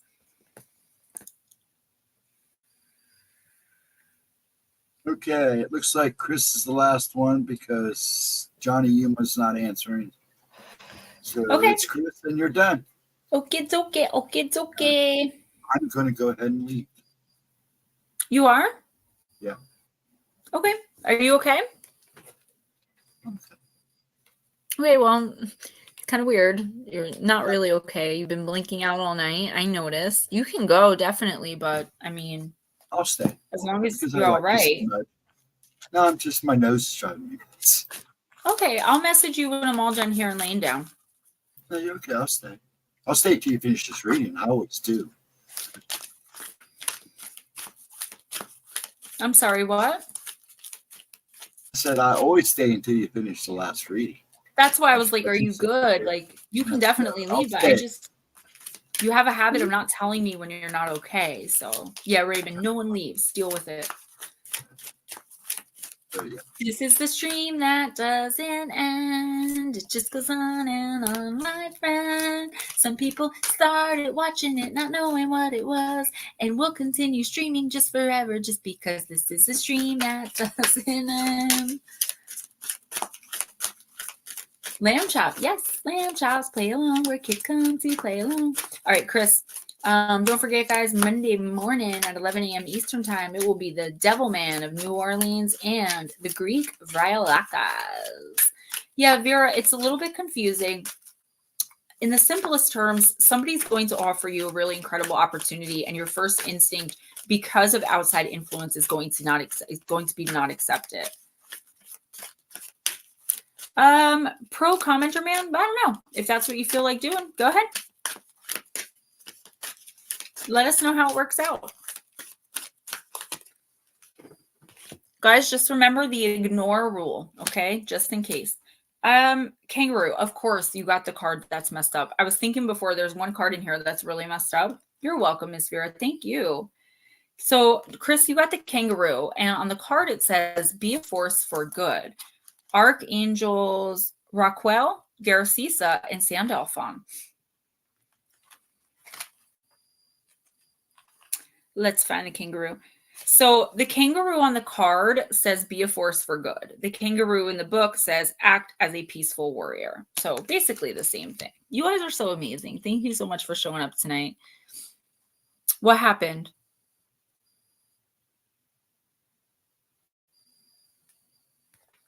Okay, hold on one second, guys. Let's get rid of the trolls. I don't know what that is because they're calling people out. Yeah, they're gone. Okay. Thank you. I was going to do it, but you beat me to it. Wrenches, just be careful. Seems like we have people coming in at the end here trying to antagonize us. So what we do is we don't even acknowledge what they say. Don't even acknowledge that they're in the room. Don't acknowledge that they said anything. Just delete, ban user, and block and get rid of comments. Please don't acknowledge them at all. Stephen, don't. Just don't.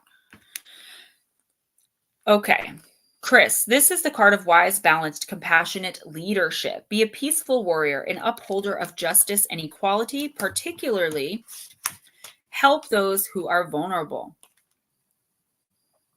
Treat our beautiful planet with respect and love, then nature will support you. At the same time, you're invited to tune into the information and knowledge held within the Lemurian crystals. You may not be consciously aware that you are receiving light when you think about or hold one of these sacred crystals.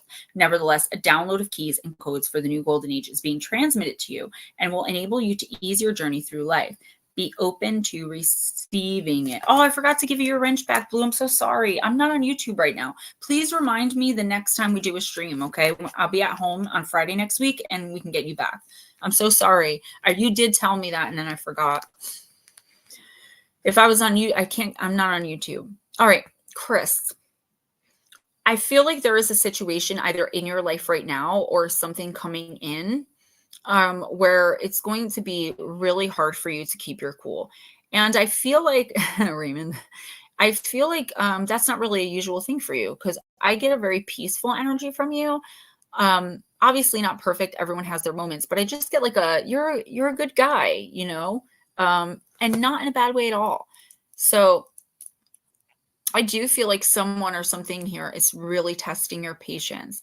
And the universe is saying, please look underneath and see where this person is coming from. See where all of this anger, animosity, manipulation, like whatever it is coming from, because you're meant to teach this person something. And I know this is oddly specific, but I feel like the angrier you want to get at someone or at a situation, the lessons that you yourself are going to learn and then transmute and push out to the world are going to be really important. Pay attention to your dreams, or really significant, I should have said. Pay attention to your dreams. If you keep I know a lot of guys specifically don't like doing this, but if you keep a notebook next to your bed, when you wake up, write down the first 3 or 5 words that come to your mind or sentences. After 2 weeks, read it. This specifically said you are getting codes transmitted to you, and I take that very seriously. That means information is coming to you that you are supposed to transmute, translate, and push out into the world. And it's probably messages of peace and love and harmony and understanding why people behave the way they do. Someone just came in here and said they're trying to troll me. Why? And I have to ignore it and just be like, well, they're going through their own stuff. But if I was personally in the face of this person, I would try to understand where they're coming from and not, snap out and beat the garbage out of them. 5 years ago, Gemma would have done. Something or someone is really going to test your patience, but it's the universe testing your patience to see how far you've come and how much you've grown. Don't let yourself down. Don't let this person get you outside of yourself. And as a matter of fact, turn the tables. Help them. They need help with something. That's why they're behaving that way. All right, guys. I love you all so much. Don't forget Monday. Don't forget jivecreations.com, PayPal, and Cash App. YouTube does not take 49% of that. So if you want to donate, a lot of you guys have asked about Christmas. I have an Amazon wish list gift link in the description box. If you want autographed copies of my books, Missing the Faith Theory, Encounters with Evil, 101 True and Terrifying Stories, and Shadow Entities, Sleep Paralysis, and Beyond, that is the new one. Please go ahead and let me know if you want autographed copies. If you send me the money for the book, and because I only get 5 authors' copies. I don't even have a copy myself. I read the Kindle. I will send it to you. Also, the members only video, I did a sneak peek, the introduction, and 1 chapter from my new book that isn't released yet. So if you become a member, you'll have access to that. Those of you who are gifting memberships, thank you guys so much. I will see you, not see you, but you'll see me 11 a.m. Monday. Guys, the shorts, even the wraps, it's me joking around. It's not supposed to be offensive, but it does help when you guys watch them and you like them, okay? Please. Sun, moon, and rising, that should be 3 views from each person. You guys really hold me down with the shorts, please, because I have over 1,000 videos now. A lot of them are shorts. Sometimes I'm just messing around. I plan on dancing for 60 seconds in the next week or so. I found this really cute little thing I want to do, kind of a spiritual thing. We'll get into the groove. I love you guys. Thank you for being so amazing. Thank you for being you. And just remember, guys, like when I tell you guys, I believe in you and you can do anything you want. Like, I'm not just saying that like as an ending to my show. I really do mean that. And I'm led to say that. You know, that's where that came from. That was me being led. So, all right, guys, feel better. Love you all. Good night.